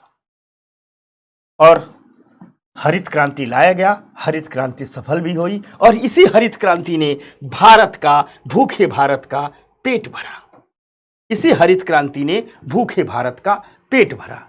अब इसी हरित क्रांति को एनसीईआरटी की भाषा में थोड़ा समझते हैं, बात वही निकल कर आएगी। अर्थात स्वतंत्रता के समय कृषि में उत्पादकता बहुत कम थी, क्योंकि पुरानी तकनीकी का उपयोग किया जा रहा था और अधिकांश किसानों के लिए बुनियादी ढांचे का अभाव था। भारत की खेती मुख्य रूप से मानसून पर निर्भर थी। यदि मानसून कमजोर रहता था तो किसानों को परेशानी होती थी, जब तक उनके पास सिंचाई की सुविधा नहीं थी। तो परेशानी तो होगी भाई। जो ब्रिटिश शासन था उसके दौरान कृषि में आया ठहराव अस्थायी रूप से हरित क्रांति से टूट गया। यानी खेती फायदे का सौदा नहीं थी, खेती लोगों का जीवन निर्वाह भी नहीं कर पाती थी। लेकिन जब हरित क्रांति ने ठीक उच्च किस्म वाले बीजों का प्रयोग किया, रासायनिक खादों का प्रयोग किया, मशीनरी का प्रयोग किया, सिंचाई सुविधाओं का विस्तार किया, तो भारतीय खेती में आया ये ठहराव दूर हुआ और हरित क्रांति के लाभ हमारे देश के सामने आए। अगर इन लाभों की बात की जाए तो हरित क्रांति, इन लाभों पर एक चर्चा की जाए तो हरित क्रांति ने खाद्यान्न में आत्मनिर्भर बनाया, साथ साथ खाद्यान्नों की कीमतों में गिरावट आई। ठीक, साथ साथ जब खाद्यान्नों की कीमतों में गिरावट आई, अन्य चीजों तो महंगी हुई लेकिन खाद्यान्न उतने महंगे नहीं हुए, जिससे जो कम आय वर्ग वाले समूह थे, बहुत गरीब लोग थे, उनको लाभ हुआ, क्योंकि उनको सस्ते खाद्यान्न मिले, भूखमरी से आगे बढ़े, भोजन की सुरक्षा को वो प्राप्त किए। और साथ साथ खाद्यान्नों का उत्पादन इतना बढ़ा कि सरकारों ने भी बफर स्टॉक बना लिया, अपने यहां गोदामों में अनाज को इकट्ठा कर लिया, ताकि किसी भी अकाल या आपदा के समय में उन अनाजों का वितरण कर सके, और आपदा और अकाल न आए तो अपने जनता के गरीब वर्गों तक सस्ते अनाज पहुंचा सके। कोरोना काल में देखा हो गया, खूब अनाज का वितरण हुआ। ये सब हरित क्रांति की देन थी, ये सब हरित क्रांति के लाभ थे। लेकिन इन सब के साथ हरित क्रांति की कुछ सीमाएं भी रही, जो बाद में दिखी। जैसे जैसे उर्वरक और कीटनाशकों का उपयोग करके साथ साथ पानी का अधिकतम उपयोग करना था, लेकिन जो छोटे छोटे किसान थे उन्होंने बहुत अधिक उर्वरक, कीटनाशक और पानी की नियमित आपूर्ति नहीं कर पाते थे, क्योंकि खेतों में नलकूप लगाना है, उर्वरक खरीदना है, कीटनाशक खरीदना है। इसलिए हरित क्रांति से उस समय जो धनी किसान थे वही लाभान्वित हुए, गरीब किसानों को बहुत सीधा लाभ इससे नहीं मिला। ठीक, अगर हम देखें कि हरित क्रांति का पहला चरण 1960 से 1970 के दशक के मध्य तक जो हाई यील्डिंग सीड्स थे, यानी उच्च किस्म के गुणवत्तापूर्ण बीज थे, वह धनी राज्यों तक में ही उनका अधिक इस्तेमाल हुआ। यानी हरित क्रांति भी भारत के सभी राज्यों में सफल नहीं हो पाई, भारत के समृद्ध राज्यों में ही सफल हुई। समृद्ध राज्य और अधिक समृद्ध हो गए और गरीब राज्य और अधिक गरीब हो गए, बीमारू राज्यों में तब्दील हो गए। साथ साथ हरित क्रांति में जो उच्च उत्पादकता के बीजों का विकास किया गया, ये गेहूं और चावल में ही अधिक किया गया, सर्वाधिक गेहूं में किया गया। अब गेहूं और चावल में अधिक होने बेहतर बीज आने से हुआ क्या कि लोग गेहूं और चावल का ही उत्पादन करने लगे। धीरे धीरे मोटे अनाज हमारी थाली से बाहर हो गए, हमारे खेतों से बाहर हो गए, हमारे बाजारों से बाहर हो गए। इसका परिणाम यह निकला, एक तो मोटे अनाजों का उत्पादन करने वाले क्षेत्रों में लोग और गरीब हो गए, और दूसरे हमारे स्वास्थ्य को कीमत चुकानी पड़ी। इसीलिए जब इस साल का बजट लाया गया तो सरकार ने कहा हम मोटे अनाज को श्री अन्न नाम देते हैं, और जितने भी किस्म के मोटे अनाज हैं अब उनके उत्पादन और वितरण को बढ़ावा देने के लिए सरकार कोशिश करेगी। यानी नए सिरे से मोटे अनाजों पर काम शुरू हो चुका है। अर्थात कुल मिलाजुला करके बात सिर्फ इतनी थी कि हरित क्रांति का लाभ तो मिला, लेकिन सिर्फ गेहूं और चावल उत्पादन करने वाले किसानों को, गेहूं और चावल वाले क्षेत्रों को, मोटे अनाज क्षेत्रों को इससे कोई लाभ नहीं मिला। और चूंकि हरित क्रांति कहती थी कि खेती में निवेश चाहिए, तो निवेश धनी किसानों ने किया, गरीब तो नहीं कर पाए। और इससे हुआ क्या कि धनी किसान और धनी हो गए, गरीब और हो गए। अर्थात छोटे और बड़े किसानों के बीच जो असमानता थी उसको हरित क्रांति ने बढ़ा दिया। हरित क्रांति ने क्या किया? ठीक, बढ़ा दिया। ये सब हरित क्रांति की सीमाएं थी, लेकिन इन सब सीमाओं के बावजूद हरित क्रांति को इस बात का तो श्रेय दिया ही जाता है, ठीक, कि हरित क्रांति ने इस देश में, ठीक, लोगों के पेट भरने में प्रमुख भूमिका निभाई। अब इसी हरित क्रांति में एक मुद्दा है एग्रीकल्चर सब्सिडी का। अब चर्चा उस पर करते हैं। एग्रीकल्चर सब्सिडी वह कदम थी जिस कदम के माध्यम से सरकार ने धनी और गरीब किसानों के बीच की जो खाई बढ़ रही थी उसे पाटने की कोशिश की। दरअसल जिसे हम एग्रीकल्चर सब्सिडी कहते हैं, दरअसल वह सरकार द्वारा उठाए गए वे कदम थे जिनके तहत सरकार गरीब किसानों को मदद करती थी ताकि वे भी खेती में निवेश कर सके और खेती किसानी का लाभ गरीब किसानों को भी प्राप्त हो, कृषि में आई आधुनिक क्रांति का लाभ गरीब किसानों को भी प्राप्त हो। तो आइए चर्चा करते हैं सरकार द्वारा उठाए गए कुछ कदमों की। अर्थात जो धनी और गरीब किसानों के बीच एक खाई को उत्पन्न कर दिया था हरित क्रांति ने, एक खाई को चौड़ा कर दिया था हरित क्रांति ने। इस खाई को पाटने के लिए सरकार ने कौन कौन से सक्रिय कदम उठाए? तो सरकार ने जो पहला सक्रिय कदम उठाया वो यही उठाया कि छोटे किसानों को, जिनकी पूंजी छोटी थी, पैसा कम था जिनके पास, उनको कम ब्याज पर ऋण उपलब्ध कराया। साथ साथ उनको सब्सिडी वाले उर्वरक दिए। यानी एक तरफ छोटे किसानों को कर्ज दिया गया कि लीजिए पैसा, खेती में निवेश कीजिए, और उस कर्ज पर बहुत कम ब्याज लिया गया ताकि ब्याज चुकाने के बाद भी किसान फायदे में रहे। और इसके अलावा फर्टिलाइजर पर सब्सिडी दी गई। अर्थात जितनी कीमत पर फर्टिलाइजर बाजार में उपलब्ध होना चाहिए, सरकार ने बाजार उससे सस्ते कीमत पर उपलब्ध कराया। फर्टिलाइजर कंपनियों को अपनी तरफ से पैसा देकर के सस्ते कीमत पर किसान तक फर्टिलाइजर पहुंचाया, जिसे फर्टिलाइजर सब्सिडी कहते हैं। यानी गरीब किसानों के लिए, छोटे किसानों के लिए सरकार तमाम मदद के कदम उठा रही थी। एक तरफ जहां सरकार छोटे किसानों को कम कीमत पर कृषि ऋण दे रही थी, एक तरफ जहां सरकार सिंचाई सुविधाओं का विस्तार कर रही थी, एक तरफ जहां सरकार सब्सिडी युक्त फर्टिलाइजर को बढ़ावा दे रही थी, किसानों को उपलब्ध करा रही थी, तो दूसरी तरफ सरकार कीट हमले के जोखिम को कम करने के लिए अनुसंधान संस्थान भी स्थापित किया, क्योंकि कीटों का हमला भारतीय खेती में नुकसान का बहुत बड़ा कारण था। तो सरकार ने तमाम अनुसंधान संस्थान स्थापित किए जो रिसर्च करे, अध्ययन करे, किसानों को बताएं, इलाज बताएं, तकनीकी बताएं, दवाइयां बताएं कि कैसे फसलों पर जो कीटों का हमला होता है उसके नुकसान को कम से कम किया जाए। जब हम हरित क्रांति के दूसरे चरण की बात करते हैं, जो 1970 के दशक से 1980 के दशक तक रही, तो जो HYV तकनीकी है, अर्थात हाई यील्डिंग सीड्स की जो तकनीकी है, यानी उच्च उत्पादकता वाले बीजों की जो तकनीकी है, वह हमें दिखता है कि तकरीबन भारत के अन्य राज्यों में भी फैल गई। और इस हरित क्रांति ने, सच है कि अपने अंतिम निष्कर्षों में भले ही धनी किसानों का पक्ष लिया, लेकिन सरकार की सक्रिय भूमिका से हरित क्रांति ने गरीब किसानों को, छोटे किसानों को, मध्यम वर्ग के किसानों को भी लाभ पहुंचाया। और यह लाभ पहुंचाने के लिए सरकार ने जो कदम उठाए थे, इन कदमों की बड़ी व्यापक सराहना की गई। इनके साथ साथ हाल के दिनों में जो एग्रीकल्चर सब्सिडी है, इस पर कुछ बहस भी छिड़ी है। ठीक, अगर हम इस बहस की चर्चा करें तो इस बहस के केंद्र में कई प्रकार की एग्रीकल्चर सब्सिडी आलोचनाओं के केंद्र में आ गई है। तो आइए थोड़ा एग्रीकल्चर सब्सिडी अर्थात किसानों को सरकार द्वारा दी गई जो मदद है उस पर क्या चर्चा है, इसकी बात करते हैं। ठीक, चर्चा ये कहती है कि विशेष रूप से छोटे किसानों को नई HYV तकनीकी अपनाने के लिए प्रोत्साहन प्रदान करते हुए सब्सिडी देना आवश्यक था। या आमतौर पर धारणा है कि भाई हरित क्रांति में उच्च उत्पादकता के बीजों का प्रयोग होगा। जो उच्च उत्पादकता के बीज होंगे वो कंपनियां बनाएंगे, रिसर्च करेंगी तो महंगा देंगी। केमिकल फर्टिलाइजर का उपयोग होगा, कृषि मशीनों का उपयोग होगा, तो जाहिर सी बात है हमारे छोटे किसान उनको वहन नहीं कर पाएंगे। तो जरूरी है सरकार मददगार के रूप में आए और सब्सिडी के रूप में मदद लेकर के पहुंचे। तो ढेर सारे लोगों का मानना है कि गरीब किसान भी हरित क्रांति से लाभान्वित हों, गरीब किसान भी हरित क्रांति के एक स्तंभ बने। इसके लिए जो एग्रीकल्चर सब्सिडी है वह आवश्यक थी, आवश्यक है, आवश्यक रहेगी। ठीक, सरकार ने जो सब्सिडी की आवश्यकता को पहचाना, ठीक, उसके पीछे सरकार का एक तर्क यह भी था कि भारत में कृषि एक जोखिम भरा व्यवसाय आज भी बना हुआ है।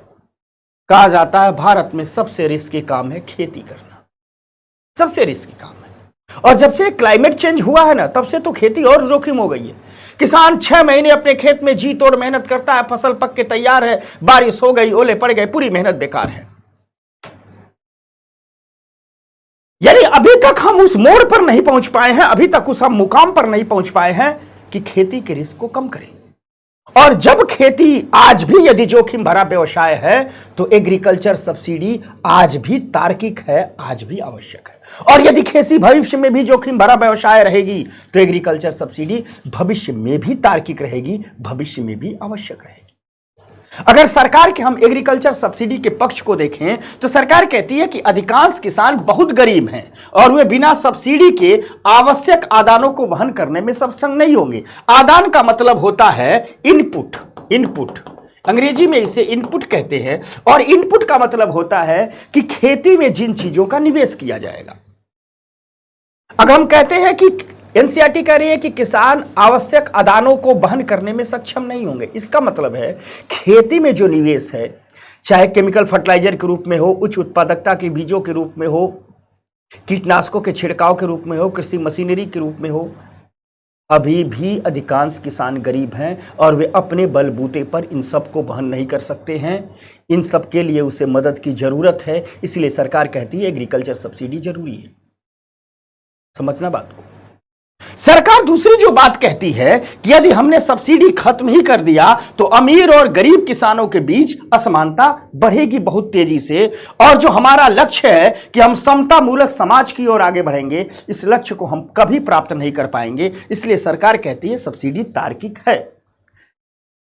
अतः सरकार कहती है कि सब्सिडी पर जो बहस चल रही है, हम कभी सब्सिडी को खत्म नहीं करेंगे, बल्कि हम यह जरूर सुनिश्चित करेंगे कि सब्सिडी का लाभ केवल गरीब किसानों को ही मिले।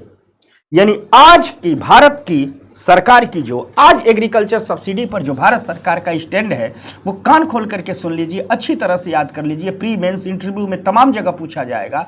सरकार कहती है हम एग्रीकल्चर सब्सिडी खत्म नहीं करेंगे। हाँ, एग्रीकल्चर सब्सिडी को हम लॉजिकल बनाएंगे, तार्किक बनाएंगे, अर्थात उन समस्त उपायों को सुनिश्चित करेंगे जिससे सब्सिडी का लाभ केवल और केवल गरीब किसानों को ही मिले। समझ में आ गई बात? यह है एग्रीकल्चर सब्सिडी और उस पर बहस का अंतिम मुद्दा। अब थोड़ी हम बात करते हैं, ठीक, उद्योग और व्यापार पर। उद्योग और व्यापार पर कृषि की दुनिया में हमने चर्चा कर ली।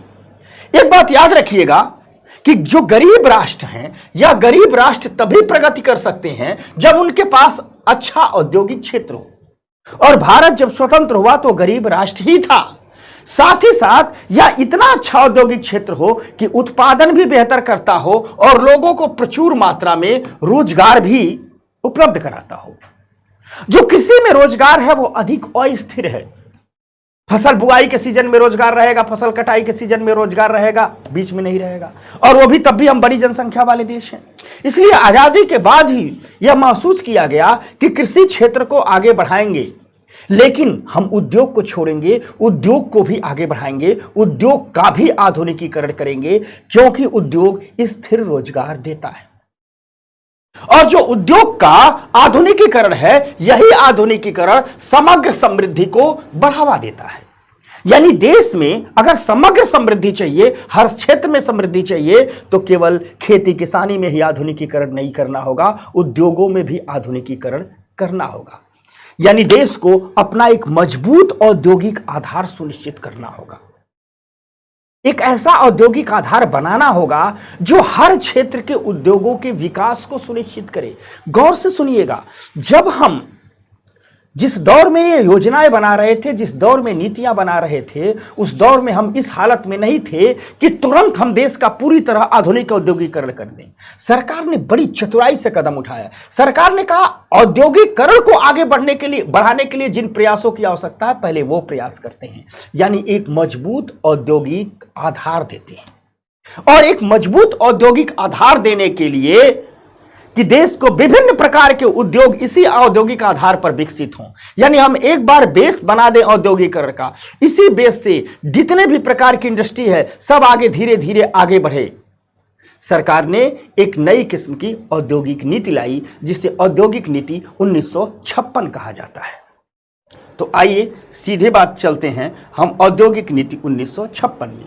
तो सरकार ने 1956 में एक औद्योगिक नीति लाई, जिसे कहते हैं औद्योगिक नीति संकल्प प्रस्ताव 1956। ठीक, 1956 या 1956 ही वह साल है जब देश में दूसरी पंचवर्षीय योजना लाई गई थी। पहली पंचवर्षीय योजना 1951 में आई थी और दूसरी पंचवर्षीय योजना 1956 में आई थी। जब दूसरी पंचवर्षीय योजना 1956 में आई तो 2-3 बातें स्पष्ट कर दी गई। पहला, इस योजना का फोकस उद्योगों पर लगा देते हैं।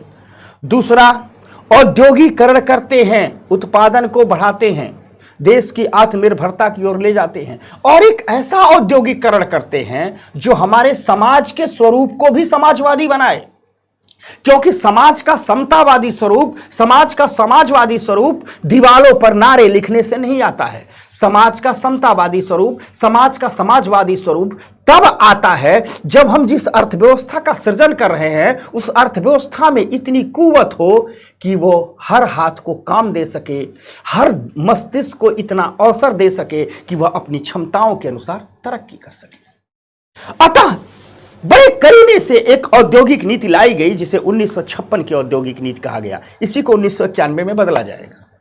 91 की जरूरतें बदल चुकी थी तो बदल दिया गया। फिलहाल हम फोकस करते हैं 1956 में, यानी बड़े करीने से देश की आवश्यकता को देखते हुए, देश के भविष्य को देखते हुए, देश के औद्योगिकरण को देखते हुए बड़े करीने से 1956 की औद्योगिक नीति संकल्प प्रस्ताव लाया गया और कहा गया आधुनिकीकरण के साथ समाज को समाजवादी बनाएंगे इसी औद्योगिक नीति द्वारा। और इस औद्योगिक नीति में उद्योगों को 3 श्रेणियों में विभाजित कर दिया गया। पहली श्रेणी में, यानी फर्स्ट सीरीज, जिसे अनुसूची ए के उद्योग कहते हैं, ऐसे चूंकि एनसीईआरटी अनुसूची शब्द का प्रयोग नहीं कर रही है, हम भी नहीं कर रहे हैं, ठीक है। जब किताबें पढ़ाएंगे तीसरी पहली श्रेणी को अनुसूची ए के उद्योग कहा जाता है, दूसरी श्रेणी को अनुसूची 2 के उद्योग कहा जाता है, तीसरी श्रेणी को अनुसूची सी के उद्योग कहा जाता है। फिलहाल हम एनसीईआरटी के शब्दों पर ही रहते हैं। तो उद्योगों को 3 श्रेणियों में विभाजित किया गया।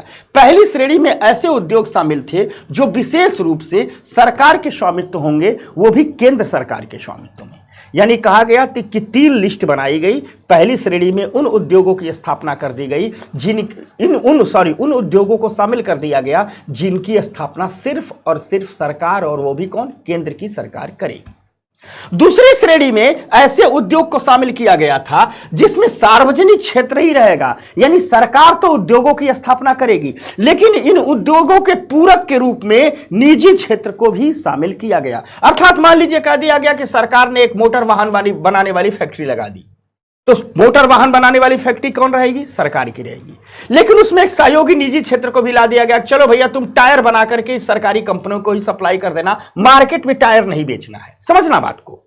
इस प्रकार निजी क्षेत्र को सहयोगी क्षेत्र के रूप में लाया गया।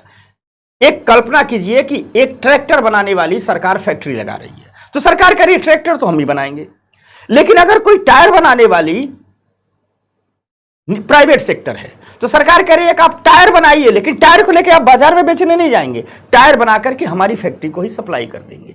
अर्थात दूसरी श्रेणी में वो उद्योग रखे गए जहां नेतृत्व तो सार्वजनिक क्षेत्र ही करेगा, लेकिन प्राइवेट सेक्टर पूरक के रूप में होंगे, सहयोगी के रूप में होंगे, एक छोटी भूमि के रूप में होंगे। कहा गया कि जो नई इकाइयां होंगी दूसरी श्रेणी की, इनको शुरू तो सरकार करेगी, यानी मूल इकाई को लगाएगी तो सरकार। हां, इस इकाई को संचालन करने के लिए, इस कंपनी को संचालन करने जहां जहां सहयोगी उद्योगों की जरूरत होगी वहां वहां हम प्राइवेट सेक्टर को ला देंगे। तो यह दूसरी श्रेणी के उद्योग थे। कुल मिलाजुला कर कह सकते हैं कि पहली श्रेणी के उद्योग में सिर्फ और सिर्फ सरकार थी। दूसरी श्रेणी के उद्योगों में भी प्रमुख भूमिका में सरकार थी, लेकिन थोड़े से सहयोगी के रूप में प्राइवेट सेक्टर को भी यहां साथ लिया गया। साथ ही साथ जो तीसरी श्रेणी के उद्योग थे, तीसरी श्रेणी में उन उद्योगों को रखा गया जो निजी क्षेत्र द्वारा स्थापित किए जाने थे। लेकिन कहा गया कि निजी क्षेत्र, प्राइवेट सेक्टर भले ही उन उद्योगों को स्थापित करेगा, लेकिन इन उद्योगों पर भी नियंत्रण एक प्रकार से सरकार का ही होगा, यह पूर्णतः स्वतंत्र नहीं होंगे। अब कहोगे तो सरकार का कैसे नियंत्रण होगा? तो सरकार ने कहा प्राइवेट सेक्टर इन उद्योगों की स्थापना करेगा, संचालन करेगा, सब कुछ करेगा, लेकिन उद्योगों की स्थापना से पहले प्राइवेट सेक्टर को सरकार से लाइसेंस प्राप्त करना होगा, और बिना लाइसेंस प्राप्त किए किसी भी नए उद्योग की स्थापना प्राइवेट सेक्टर नहीं कर पाएगा। अर्थात लाइसेंस प्राप्त कीजिए, उद्योग लगाइए। इसी लाइसेंस के माध्यम से नियंत्रण रखा गया था। साथ साथ यह भी कहा गया कि सिर्फ नया ही उद्योग नहीं लगाना है। अगर आपने पहले से लाइसेंस लेके कोई उद्योग लगा लिया है और उसी उद्योग की क्षमता का विस्तार करना चाहते हैं, उत्पादन का विस्तार करना चाहते हैं, तो यदि आपको मौजूदा उद्योग का उत्पादन बढ़ाना होगा या उत्पादन में विविधता लानी होगी, कोई एक चीज बनाते थे अब दूसरी चीज भी बनाने लगे उसी उद्योग में, तो भी आपको सरकार से लाइसेंस लेना पड़ता था। यानी नया उद्योग लगाएंगे तो भी लाइसेंस लेंगे, अगर उसी उद्योग की उत्पादन क्षमता बढ़ाएंगे तो भी लाइसेंस लेंगे। साथ साथ यह भी कहा गया कि पूरी की पूरी 1956 की जो औद्योगिक नीति थी, कहा गया ये सब तो काम हम करेंगे ही, हम जो भी उद्योग लगाएंगे कोशिश करेंगे वो देश के पिछड़े क्षेत्रों में स्थापित किए जाएं। और सरकार ने कहा कि पिछड़े क्षेत्रों में जो लोग भी उद्योग स्थापित करेंगे उनको काफी छूट और रियायतें दी जाएगी। यानी कहा गया कि कोई भी प्राइवेट सेक्टर आता है, सरकार ने कहा हम तो पिछड़े क्षेत्रों में उद्योग लेकर के जाएंगे ही जाएंगे, लेकिन यदि प्राइवेट सेक्टर भी पिछले क्षेत्रों में उद्योग लगाने जाता है तो उस प्राइवेट सेक्टर को हम ढेर सारी छूट और रियायतें देंगे। अर्थात इस नीति का उपयोग पिछड़े क्षेत्रों में उद्योग को बढ़ावा देने के लिए किया गया। यानी जिस औद्योगिक नीति की हम बात करते हैं 1956 में जो आती है, जो भारत के औद्योगिकरण आधार को तैयार करने के लिए लाई जाती है, तीन बातें हो गई। पहली श्रेणी के वो उद्योग जिनकी स्थापना सरकार करेगी, प्राइवेट सेक्टर की कोई भूमिका नहीं। दूसरी श्रेणी के में वो उद्योग जिनमें उद्योग की स्थापना तो सरकार करेगी, सहयोगी के रूप में, सपोर्टिंग के रूप में प्राइवेट सेक्टर को अनुमति दी जा सकती है। तीसरी में वे उद्योग जिनकी स्थापना तो प्राइवेट सेक्टर करेगा, सरकार नहीं करेगी। हां, सरकार लाइसेंस देगी, बिना लाइसेंस दिए उद्योग की स्थापना नहीं कर सकते हैं।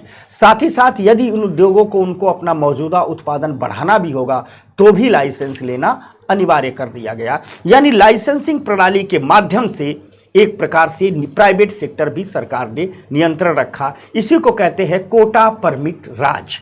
इसी को एक मुहावरे में कहा जाता है कोटा परमिट राज। परमिट मतलब लाइसेंस, लाइसेंस लोगे तो ही उद्योग लगाओगे। कोटा मतलब जब भी परमिट मिल जाता था, कोई उद्योग स्थापित होता था, कितना उत्पादन करेगा यह तय कर दिया जाता था, उसका कोटा फिक्स हो जाता था। अगर कभी उसे अपने उत्पादन का कोटा बढ़ाना है या कुछ नई वस्तुएं बढ़ानी यानी कोटे में विविधता लानी है तो भी सरकार से इजाजत ली जाती थी। इसे ही कहा जाता था कोटा परमिट राज। एक मुहावरा कहा जाता है 1956 की औद्योगिक नीति ने भारत में कोटा परमिट राज की शुरुआत की, भारत में लाइसेंस राज की शुरुआत की। लाइसेंस शब्द बहुत लोकप्रिय होगा क्योंकि कोई भी उद्योग लगाना है तो आपको लाइसेंस लेना अनिवार्य था। इन्हीं सबको 1991 में बदला जाएगा। तो फिलहाल अगले चैप्टर में बात करेंगे क्या बदला जाएगा। तो ये रही 1956 की औद्योगिक नीति। इस औद्योगिक नीति में लघु उद्योगों पर भी विशेष ख्याल रखा गया और लघु उद्योगों को परिभाषित किया गया। ठीक, और लघु उद्योगों को एक इकाई में अधिकतम निवेश के संदर्भ में परिभाषित किया गया। कहा गया कि हम लघु उद्योग उसे मानेंगे कितना निवेश किया जाता है उस आधार पर। ठीक, तो जब यह नीति आई थी उस समय कहा गया 1950 में कहा गया कि लघु उद्योग वह इकाई है जिसमें अधिकतम 5 लाख रुपए का निवेश किया गया हो। यानी उस समय कहा गया कि वे सारे उद्योग को स्मॉल इंडस्ट्री में लाएंगे जिसमें मैक्सिमम इन्वेस्टमेंट कितना होता हो, ठीक 5 लाख रुपए होता। उस जमाने में 5 लाख बड़ी चीज थी। बाद में इसे 1 करोड़ कर दिया गया, अब तो 10 करोड़ हो गया है, ठीक ना। तो 5 लाख रुपए की शुरुआत से लघु उद्योग स्थापित किया गया। साथ साथ 1955 में ग्रामीण और लघु उद्योग समिति बनाई गई, जिसे कर्वे समिति भी कहते हैं क्योंकि इस समिति के चेयरमैन थे डी.के. कर्वे साहब। तो 1955 में ग्रामीण और लघु उद्योग समिति बनाई गई और इस समिति ने ग्रामीण विकास को बढ़ावा देने के लिए लघु उद्योग की संभावनाओं पर ध्यान दिया। कई बार यूपीएससी में पूछा गया है। यानी 1955 में सरकार ने कुछ यूं किया, सरकार ने कहा कि हम ग्रामों का विकास करना चाहते हैं। सरकार ने कहा लेकिन गांवों का विकास लघु उद्योगों के माध्यम से करना चाहते हैं। तो लघु उद्योगों के माध्यम से कैसे गांवों का विकास करें, इसके लिए एक समिति बना दी जिसे ग्रामीण और लघु उद्योग समिति कहा जाता है। इसका अध्यक्ष डी.के. कर्वे साहब थे, तो कर्वे समिति भी कहा जाता है। और कर्वे समिति ने अपनी रिपोर्ट भी दी और कर्वे समिति की रिपोर्ट के ही आधार पर देश के ग्रामीण अंचल में ढेर सारी स्मॉल इंडस्ट्रीज स्थापित की गई और देश के ग्रामीण विकास में इन स्मॉल इंडस्ट्रीज ने एक बेहतर योगदान भी दिया। तो ये हालात थे, ये स्थिति थी लघु उद्योगों की। ठीक, अगर हम लघु उद्योगों की कुछ और बात करें कि आखिर सरकारी लघु उद्योगों पर इतना जोर क्यों दे रही है, तो दरअसल लघु उद्योगों की जो सबसे बड़ी विशेषता होती है कि ये लघु उद्योग श्रम गहन होते हैं, अर्थात ढेर सारे लोगों को रोजगार देते हैं। बड़े पैमाने के उद्योग की तुलना में अगर तुलना किया जाए तो अधिक लोगों को रोजगार लघु उद्योग देते हैं।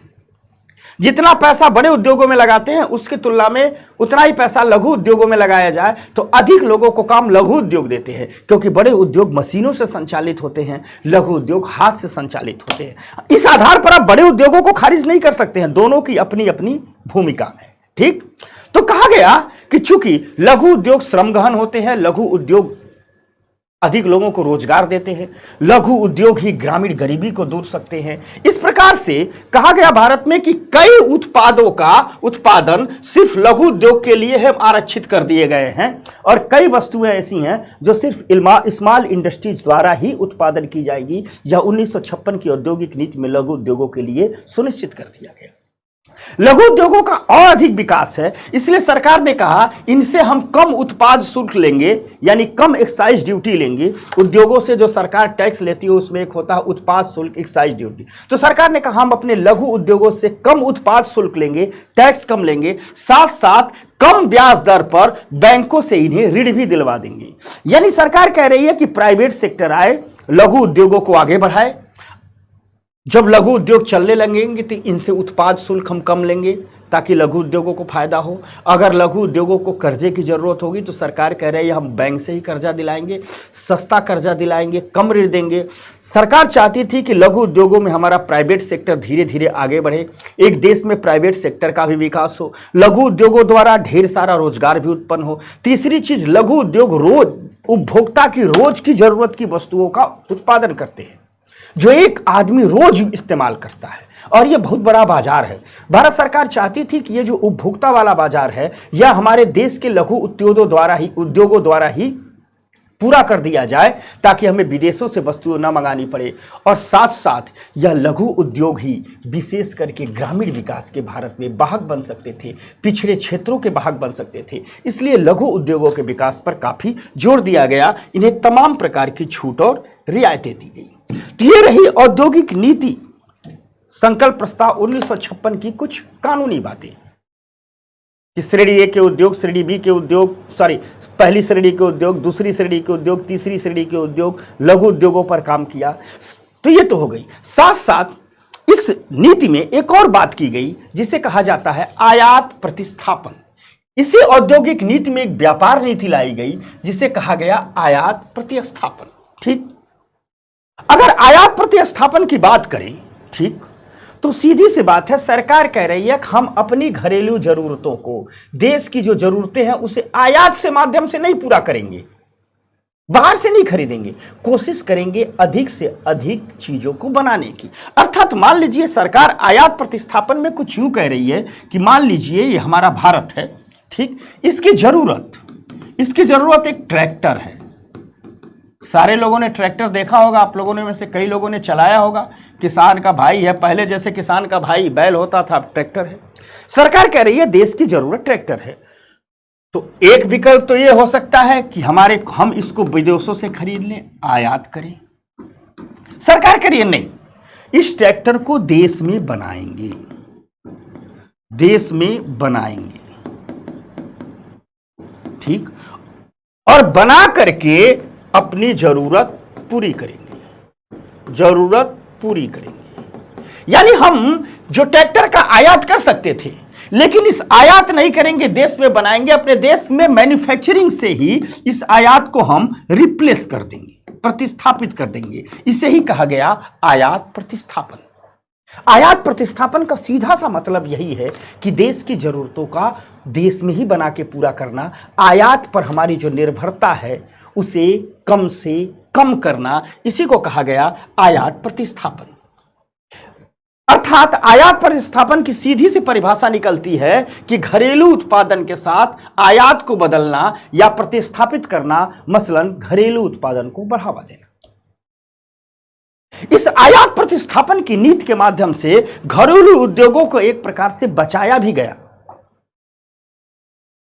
क्योंकि हुआ क्या, अब कहोगे कि कैसे बचाया गया। कहा गया कि मान लीजिए, ठीक, कहा गया कि मान लीजिए, अब ठीक है भाई, कोई बड़ा आदमी है, ठीक, कोई बड़ा आदमी है, वो कहता है, समझना, कोई बड़ा आदमी है, वो कहता है कि नहीं, हम ट्रैक्टर खरीदेंगे, हम ट्रैक्टर बाहर से रूस से मंगाएंगे, हम ट्रैक्टर खरीदेंगे, ठीक।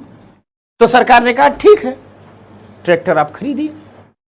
तो सरकार ने कहा कि जो देश में ट्रैक्टर बनेगा, मान लीजिए उस समय उसकी कीमत 50,000 रही होगी, 50,000 से भी कम थी, हम ये मान रहे हैं, ठीक।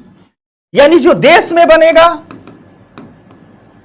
देश में बनेगा,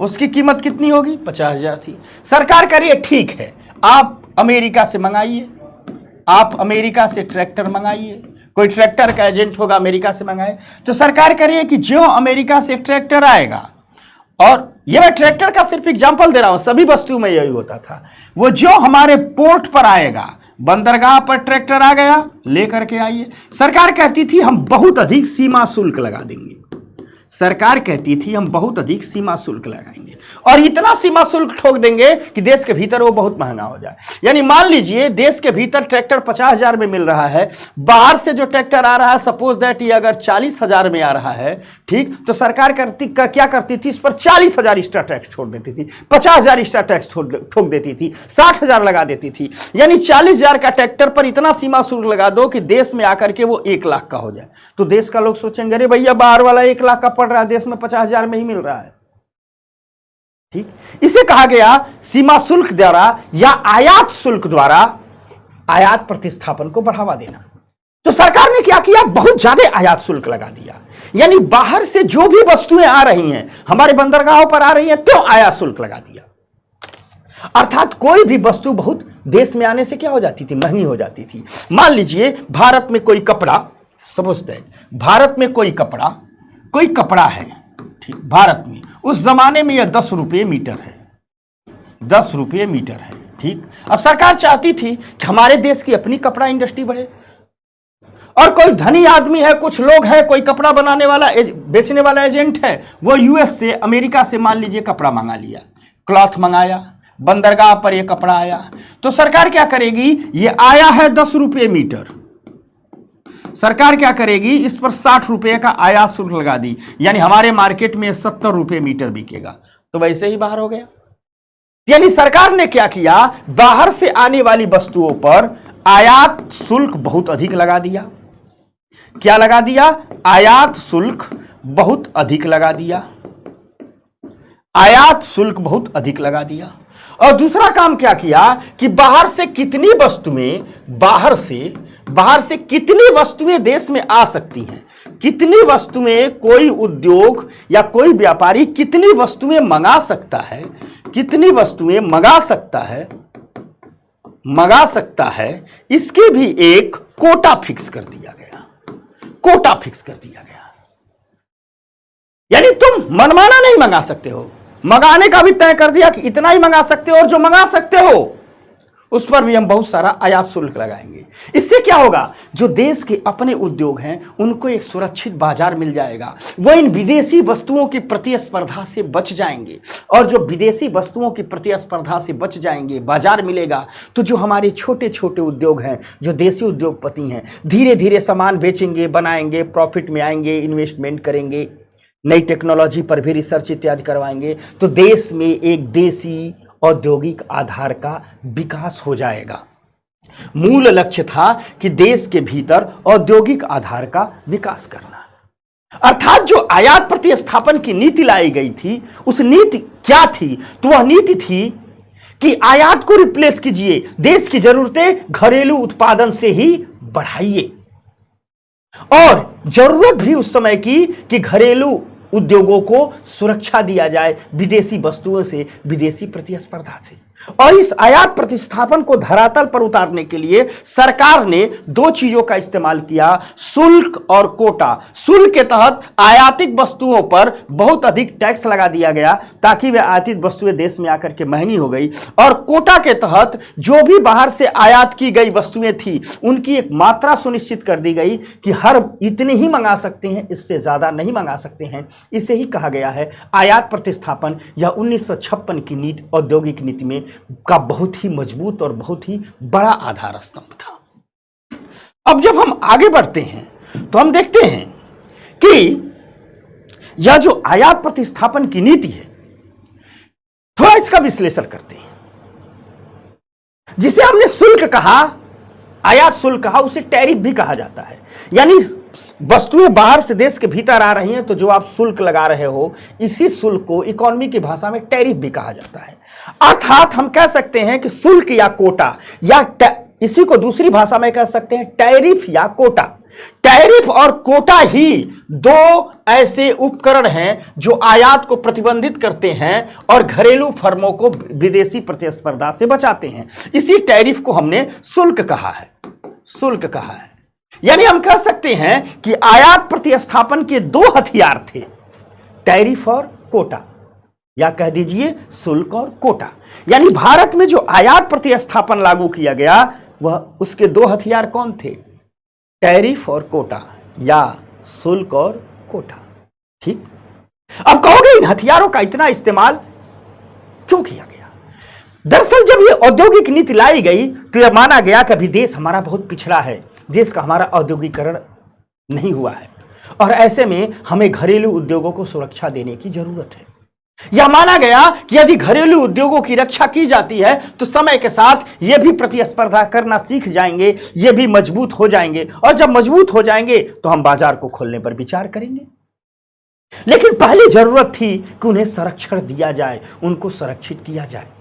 ठीक, जो संरक्षण की नीति थी, इस टैरिफ और कोटा के माध्यम से क्या दिया जा रहा था, उद्योगों को संरक्षण ही दिया जा रहा था। जो इस संरक्षण की नीति थी वह इस धारणा पर आधारित थी कि विकासशील देशों के उद्योग अधिक विकसित अर्थव्यवस्थाओं द्वारा उत्पादित वस्तुओं के साथ प्रतिस्पर्धा करने में सक्षम नहीं थी। यह सच था। दरअसल है क्या कि जो विकसित देश हैं उनके पास पैसा बहुत था, टेक्नोलॉजी बहुत थी, तो अपने उद्योगों में उन्होंने बहुत पैसा और बहुत टेक्नोलॉजी लगा दी थी, तो जो उनका द्वारा उत्पादित वस्तुएं होती थी वो बहुत सस्ती हो जाती थी। हमारे जो विकसित देश थे या विकासशील देश, और उस समय तो भारत गरीब देश था, इन गरीबी देशों के पास इतनी तकनीकी नहीं थी, पैसा नहीं था, विदेशियों ने बहुत शोषण किया था, ये गुलाम रह चुके थे ये देश। तो इनकी जो तकनीकी थी, जो पैसा था, उनसे जो उत्पादन होता था वो महंगा हो जाता था। यानी मान लीजिए उस समय के दौर में अगर औसतन कपड़े का रेट 10 रुपया प्रति मीटर हो, तो जो विकसित देश हो वह 8 रुपया प्रति मीटर, 6 रुपया प्रति मीटर कपड़ा उत्पादित करते थे, तो वहीं जो विकासशील देश, गरीब देश हैं, वो 15 रुपये मीटर तक कपड़ा उत्पादन करते थे।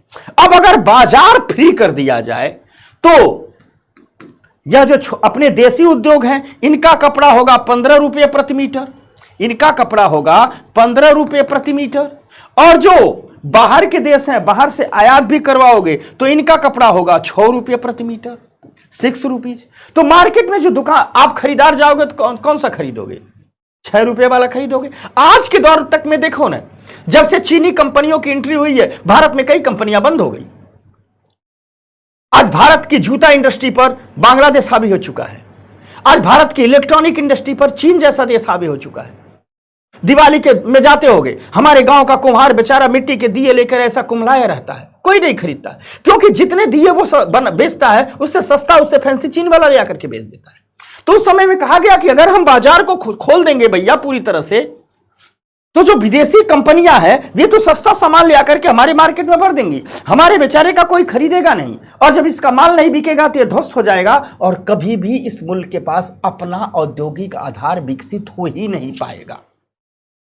तो जरूरत थी अपने देश के उद्योगों को संरक्षण देने की, और साथ साथ यह भी कहा गया कि इस संरक्षण की जरूरत हमें हमेशा नहीं पड़ेगी।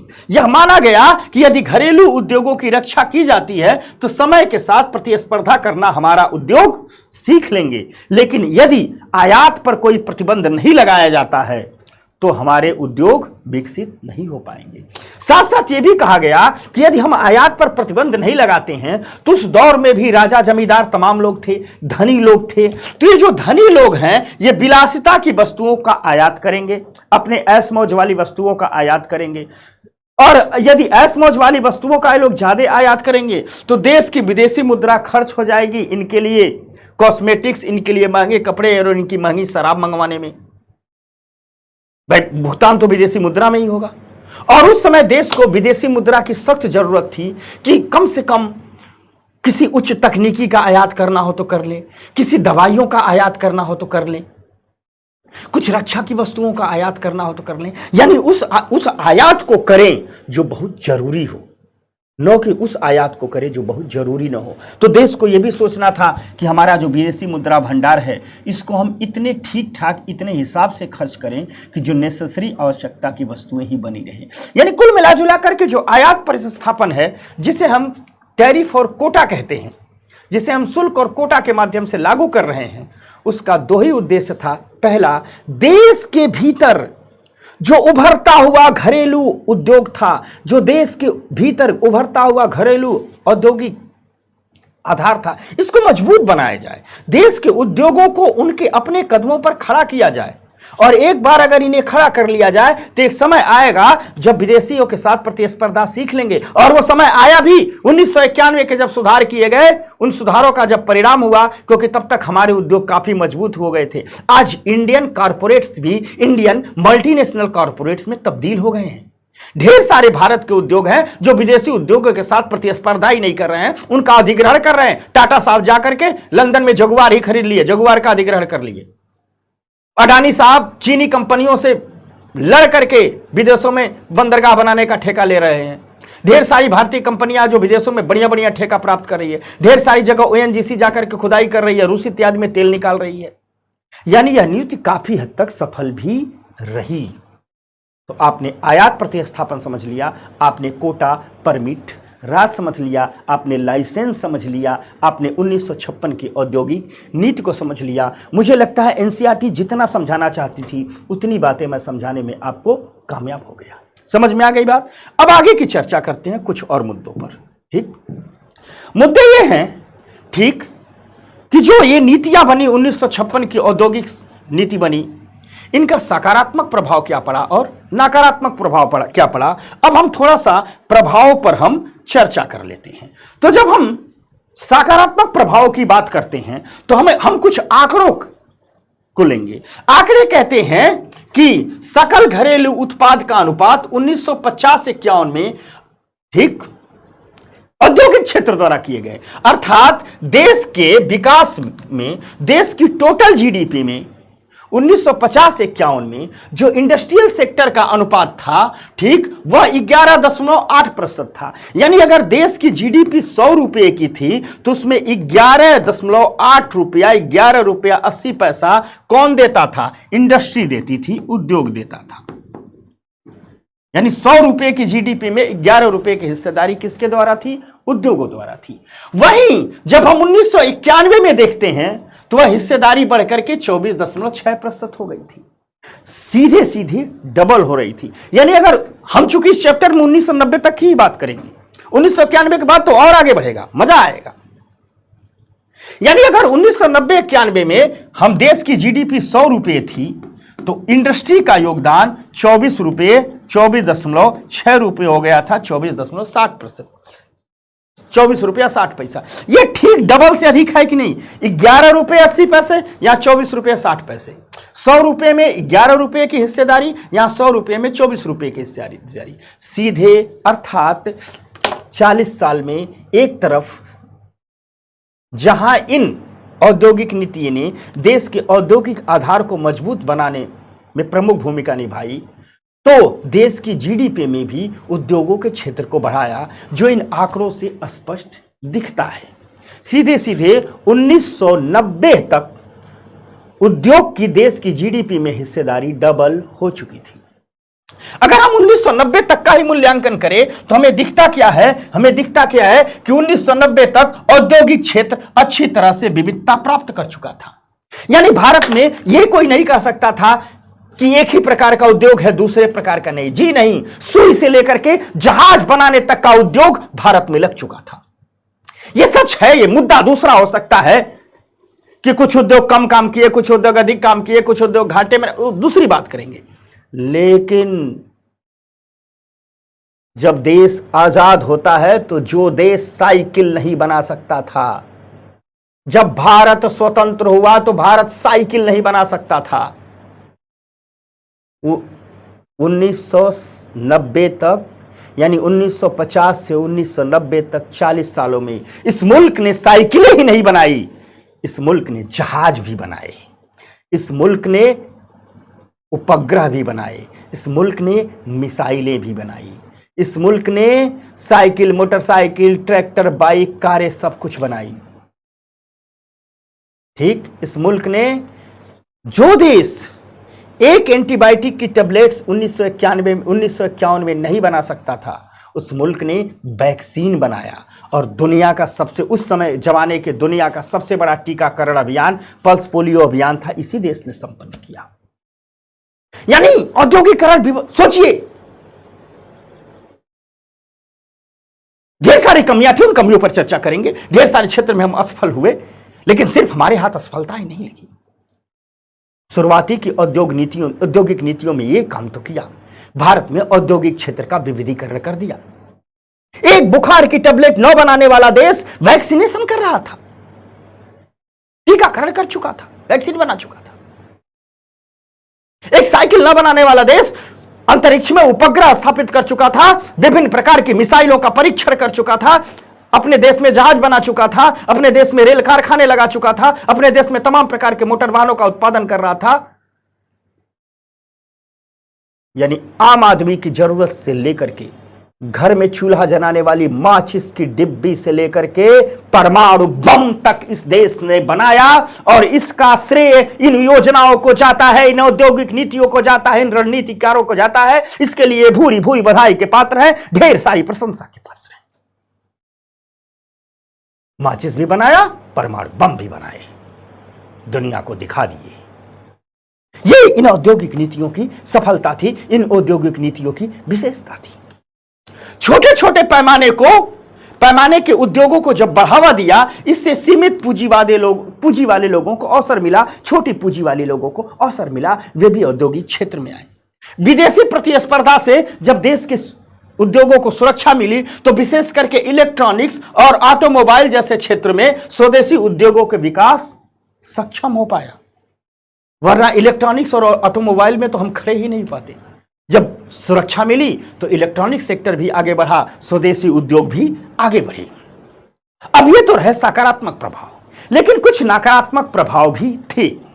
अगर हम नकारात्मक प्रभाव की बात करें तो इन नकारात्मक प्रभाव की जब चर्चा करते हैं तो हमें दिखता क्या है कि राज्य उद्यमों ने, यानी जो सरकारी उद्योगों थे, उन्होंने कुछ वस्तुओं और सेवाओं का उत्पादन जारी रखा, खुल गए, बना ही रहे हैं। देखा ही गया कि कुछ समय बाद इनकी आवश्यकता ही नहीं थी। कई ऐसे वस्तुएं बनाते थे जो मार्केट से आउट हो गई थी, उनकी आवश्यकता नहीं थी, फिर भी वो सरकारी उद्यम चलते थे। उनके सामान नहीं बिक रहे हैं, फिर भी चल रहे हैं, क्योंकि सरकारी उद्यम थे। बंद करेंगे तो धरना प्रदर्शन आंदोलन हो जाएगा। तो एक बड़ी कमी उन उद्यमों की थी। मान लीजिए आज के दौर में जब से फोटोकॉपी की मशीनें आई हैं, वो टाइपराइटर वाला इंडस्ट्री खत्म। अब कोई कंपनी ढेर सारा वो टाइप करने वाला टाइपराइटर बनाए तो कंपनी घाटे में ही जाएगी। तो 1960 में, 1965 में, 1970 में कई उद्योग लगे जिनके द्वारा बनाई गई वस्तुओं की उस समय जरूरत थी, लेकिन 1990 तक आते आते बाजार में उनको रिप्लेस करके अनेक वस्तुएं आ गई थी। अब बाजार में उन वस्तुओं की डिमांड नहीं थी, लेकिन ये उद्योग फिर उन्हें बनाते, वस्तुएं बिकती नहीं थी, गोदामों में सड़ जाती थी, लेकिन फिर भी बनाते थे क्योंकि सरकारी उद्यम थे। इन्हें बंद करना बड़ा कठिन काम था। तो एक ये कमी आई कि उन वस्तुओं का भी उत्पादन जारी रखा जिनका डिमांड ही नहीं था, ये कमी आई। दूसरी कमी आई, कई सार्वजनिक क्षेत्र के फर्म भारी नुकसान उठा रहे थे, लेकिन फिर भी ये चल रहे थे क्योंकि सरकारी उपक्रमों को बंद करना काफी कठिन हो जाता है। ऐसे में क्या हुआ कि घाटे में चल रहे हैं फिर भी चला रहे हैं। देश के संसाधनों की बर्बादी हो रही थी, टैक्स पेयर की बर्बादी हो रही थी। दूसरा नुकसान ये हुआ। तीसरा नुकसान यह होगा कि जो बड़े बड़े औद्योगिक घराने थे उन्होंने लाइसेंसिंग मापदंडों का दुरुपयोग किया। क्या किया? तो लाइसेंसिंग मापदंडों का दुरुपयोग किया। यह बड़े घराने इस बात पर प्रयास नहीं करते थे कि कैसे हम अपने उत्पाद को बेहतर बनाएं, कैसे हम साबुन बना रहे हैं तो साबुन को बेहतर बनाएं, कैसे हम बिस्किट बना रहे हैं तो बिस्किट को बेहतर बनाएं, हम साइकिल बना रहे हैं तो साइकिल को बेहतर बनाएं, मोटरसाइकिल बना रहे हैं मोटरसाइकिल को बेहतर बनाएं। जबकि अपना सारा संसाधन इस बात में लगा देते थे कि किसी नई बिस्किट वाली कंपनी को लाइसेंस न मिले, किसी नए साबुन वाली कंपनी को लाइसेंस न मिले, किसी नए मोटरसाइकिल बनाने वाली कंपनी को लाइसेंस न मिले, ताकि हमारा ही एक अधिकार रहे, जो भी रद्दी सद्दी हम बना के जनता में लाएं, जनता उसे खरीदती रहे। तो ये जो उद्योगपति थे वे अपने यहां रिसर्च और इनोवेशन पर कम ध्यान दिए, बल्कि संबंधित मंत्रालयों में बैठते थे, सारा लाइसेंस अपने ही प्राप्त कर लिया जाए इसकी कोशिश में लगे रहते थे। और इसका दो खामियाजा देश को भुगतना पड़ा। पहले खामियाजा यह भुगतना पड़ा कि इन व्यापारियों ने अपने उत्पादन को सुधारने के लिए रिसर्च और इनोवेशन पर इन्वेस्टमेंट नहीं किया। इससे भारत की अर्थव्यवस्था न्यू टेक्नोलॉजी, न्यू रिसर्च और न्यू इनोवेशन से वंचित रह गई। दुनिया की अर्थव्यवस्था नई टेक्नोलॉजी के सहारे आगे बढ़ती गई। और दूसरी चीज ये हुआ कि जब ये व्यापारी इस मंत्रालय में ही बैठे रहेंगे, मंत्री जी के साथ बैठे रहेंगे, तो यहीं से व्यापारियों और नेताओं का एक गठजोड़ शुरू हुआ।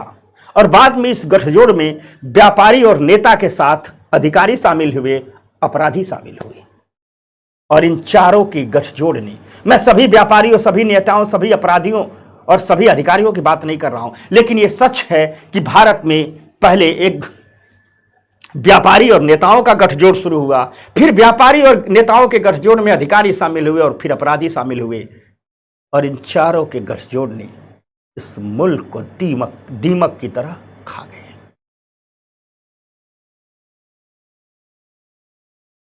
उन्नीस सौ 91 की आर्थिक नीतियों ने सिर्फ बाजार को ही नहीं खोला, 1991 की आर्थिक नीतियों ने इन दीमकों के खिलाफ भी मोर्चा खोला। और वो मोर्चा भी खुला हुआ है, लड़ाई जारी रहेगी। लेकिन फिलहाल इन आर्थिक नीतियों का एक प्रभाव तो था कि व्यापारी और नेताओं के बीच गठजोड़ शुरू हुआ और जिसकी कीमत देश को चुकानी पड़ी। बेहतर होता कि यह व्यापारी मंत्रालयों में बैठ करके संबंध बनाने पर जितना जोर दिए उतना अपनी लैबों में लोग इंजीनियर्स को बैठाते, नए रिसर्च इनोवेशन को लाते, तो शायद भारत की अर्थव्यवस्था आज और अधिक होगी। हम भी अमेरिका की इकोनॉमी की तरह हाई टेक्नोलॉजी की वस्तुएं निर्यात करते, हम भी हाई टेक्नोलॉजी के डिफेंस प्रोडक्ट निर्यात करते, या हम भी नई नई टेक्नोलॉजी को लेकर के आगे बढ़ते। तो ये नकारात्मक प्रभाव रहा। साथ साथ जो परमिट लाइसेंस राज था, हमने कहा ना, देखो ये शब्द आ गया कि जो लाइसेंस दिया गया, कोटा किया गया, परमिट दिया गया स्मॉल इंडस्ट्री को, उसको कोटा परमिट लाइसेंस राज भी कहते हैं। जिक्र किया था ना, आ गया। जो परमिट लाइसेंस राज था, इसने अपने फर्मों को अधिक कुशल बनाने से रोक दिया। जैसे कोटा परमिट लाइसेंस राज ने क्या किया कि भैया आपको इतना ही उत्पादन करना है, इससे अधिक नहीं करना है, इससे अधिक करने के लिए लाइसेंस लेना पड़ेगा। अब मान लो कोई बहुत अच्छा उद्यमी है, वो उसकी फैक्ट्री चल गई, अब वो चाहता है कि चलो हम कुछ नया इनोवेशन, नया प्रयोग, नया रिसर्च करके इंजीनियर लगा कि उत्पादन बढ़ा दें। अब बेचारों को 6 महीने चक्कर लगाना पड़ रहा है उत्पादन बढ़वाने का, कोटा लगाने के लिए। जितना पैसा वो कोटा बढ़वाने में खर्च हो गया, इन्वेस्ट नहीं कर पाया। तो ढेर सारे उद्यमी ऐसे थे जो और अच्छा कर सकते थे, लेकिन उनके इस अच्छे करने के प्रोत्साहन ने इस कोटा परमिट राज ने रोक दिया। साथ ही साथ आयात पर प्रतिबंध था। इसके कारण भारतीय उपभोक्ताओं को वह सब कुछ खरीदना पड़ा जो भारतीय उत्पादकों ने उत्पादित किया। एक शब्द आता है कंज्यूमर जस्टिस। कंज्यूमर जस्टिस जब किताबें पढ़ाएंगे तो इन बड़े बड़े शब्दों पर बात होगी, यहां जरूरी नहीं है। आप लोगों ने सोशल जस्टिस पढ़ा होगा, आप लोगों ने पॉलिटिकल जस्टिस पढ़ा होगा, आप लोगों ने इकोनॉमिकल जस्टिस पढ़ा होगा, लेकिन आज की दुनिया का एक शब्द है कंज्यूमर जस्टिस, उपभोक्ता न्याय। क्योंकि हम सब एक देश के नागरिक हैं, हम सब एक समाज के अंग हैं, हम सब एक व्यक्ति हैं, लेकिन हम सब एक उपभोक्ता भी हैं। कंज्यूमर जस्टिस का मतलब होता है कि एक आदमी जब खरीदार बन के बाजार में जाए, जब उपभोक्ता बन के बाजार में जाए, तो उसके पास न्याय हो, अर्थात उसके पास खरीदारी के ढेर सारे विकल्प हों।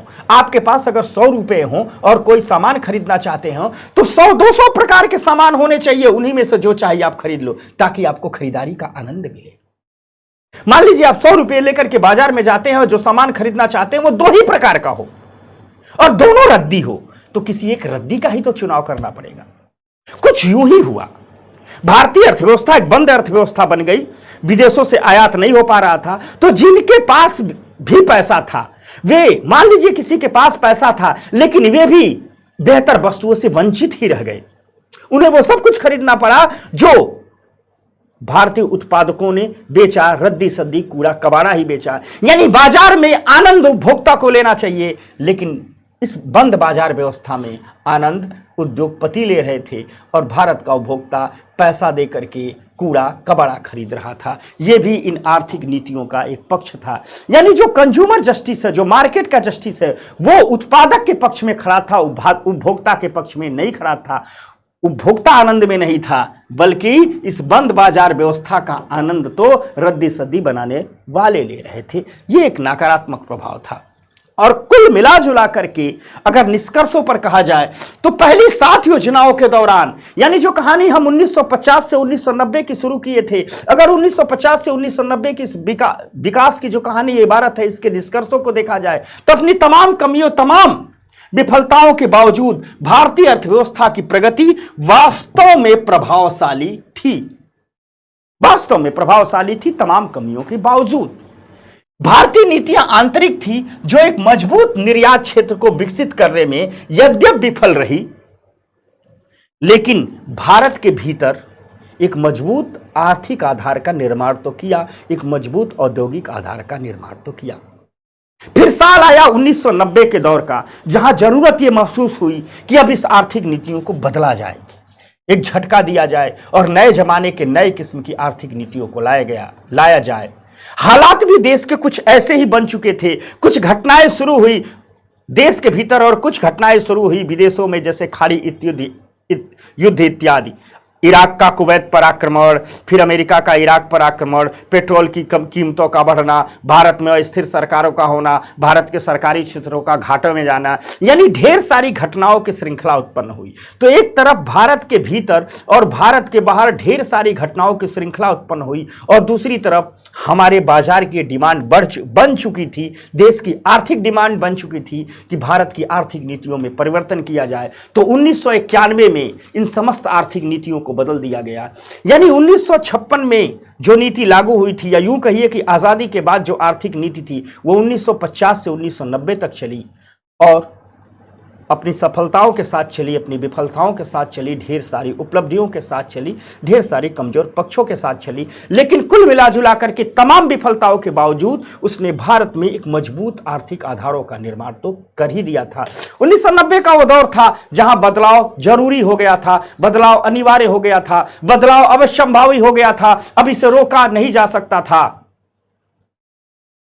इसीलिए 1991 में नरसिम्हा राव प्रधानमंत्री बने, मनमोहन सिंह वित्त मंत्री बने और 1991 में मनमोहन सिंह ने जब बजट पेश किया तो पश्चिम के एक दार्शनिक के स्टेटमेंट को कोट किया कि वे विचार जिन्हें धरातल पर लागू करने का वक्त आ चुका है, उन्हें रोका नहीं जा सकता है। संभवतः विक्टर ह्यूगो की यह पंक्ति थी। इसी के साथ उन्होंने 1991 का बजट भाषण शुरू किया था कि वे विचार जिन्हें धरातल पर उतारने का वक्त आ चुका है, उन्हें रोका नहीं जा सकता था। और ये विचार थे आर्थिक सुधार, इकोनॉमिक रिफॉर्म, या विचार थे उदारीकरण, निजीकरण और वैश्वीकरण।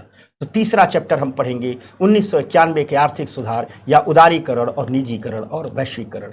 आज दूसरे समझ चैप्टर को मैंने समझाने की कोशिश की, उम्मीद है कि इस पर एक मुकम्मल समझ बन गई होगी तो जरूर बताइएगा। पढ़ते रहिए, लड़ते रहिए, मस्त रहिए, आपकी पढ़ाई जारी रहेगी, तैयारी जारी रहेगी, हमेशा बेहतर हम करते रहेंगे। धन्यवाद, नमस्कार।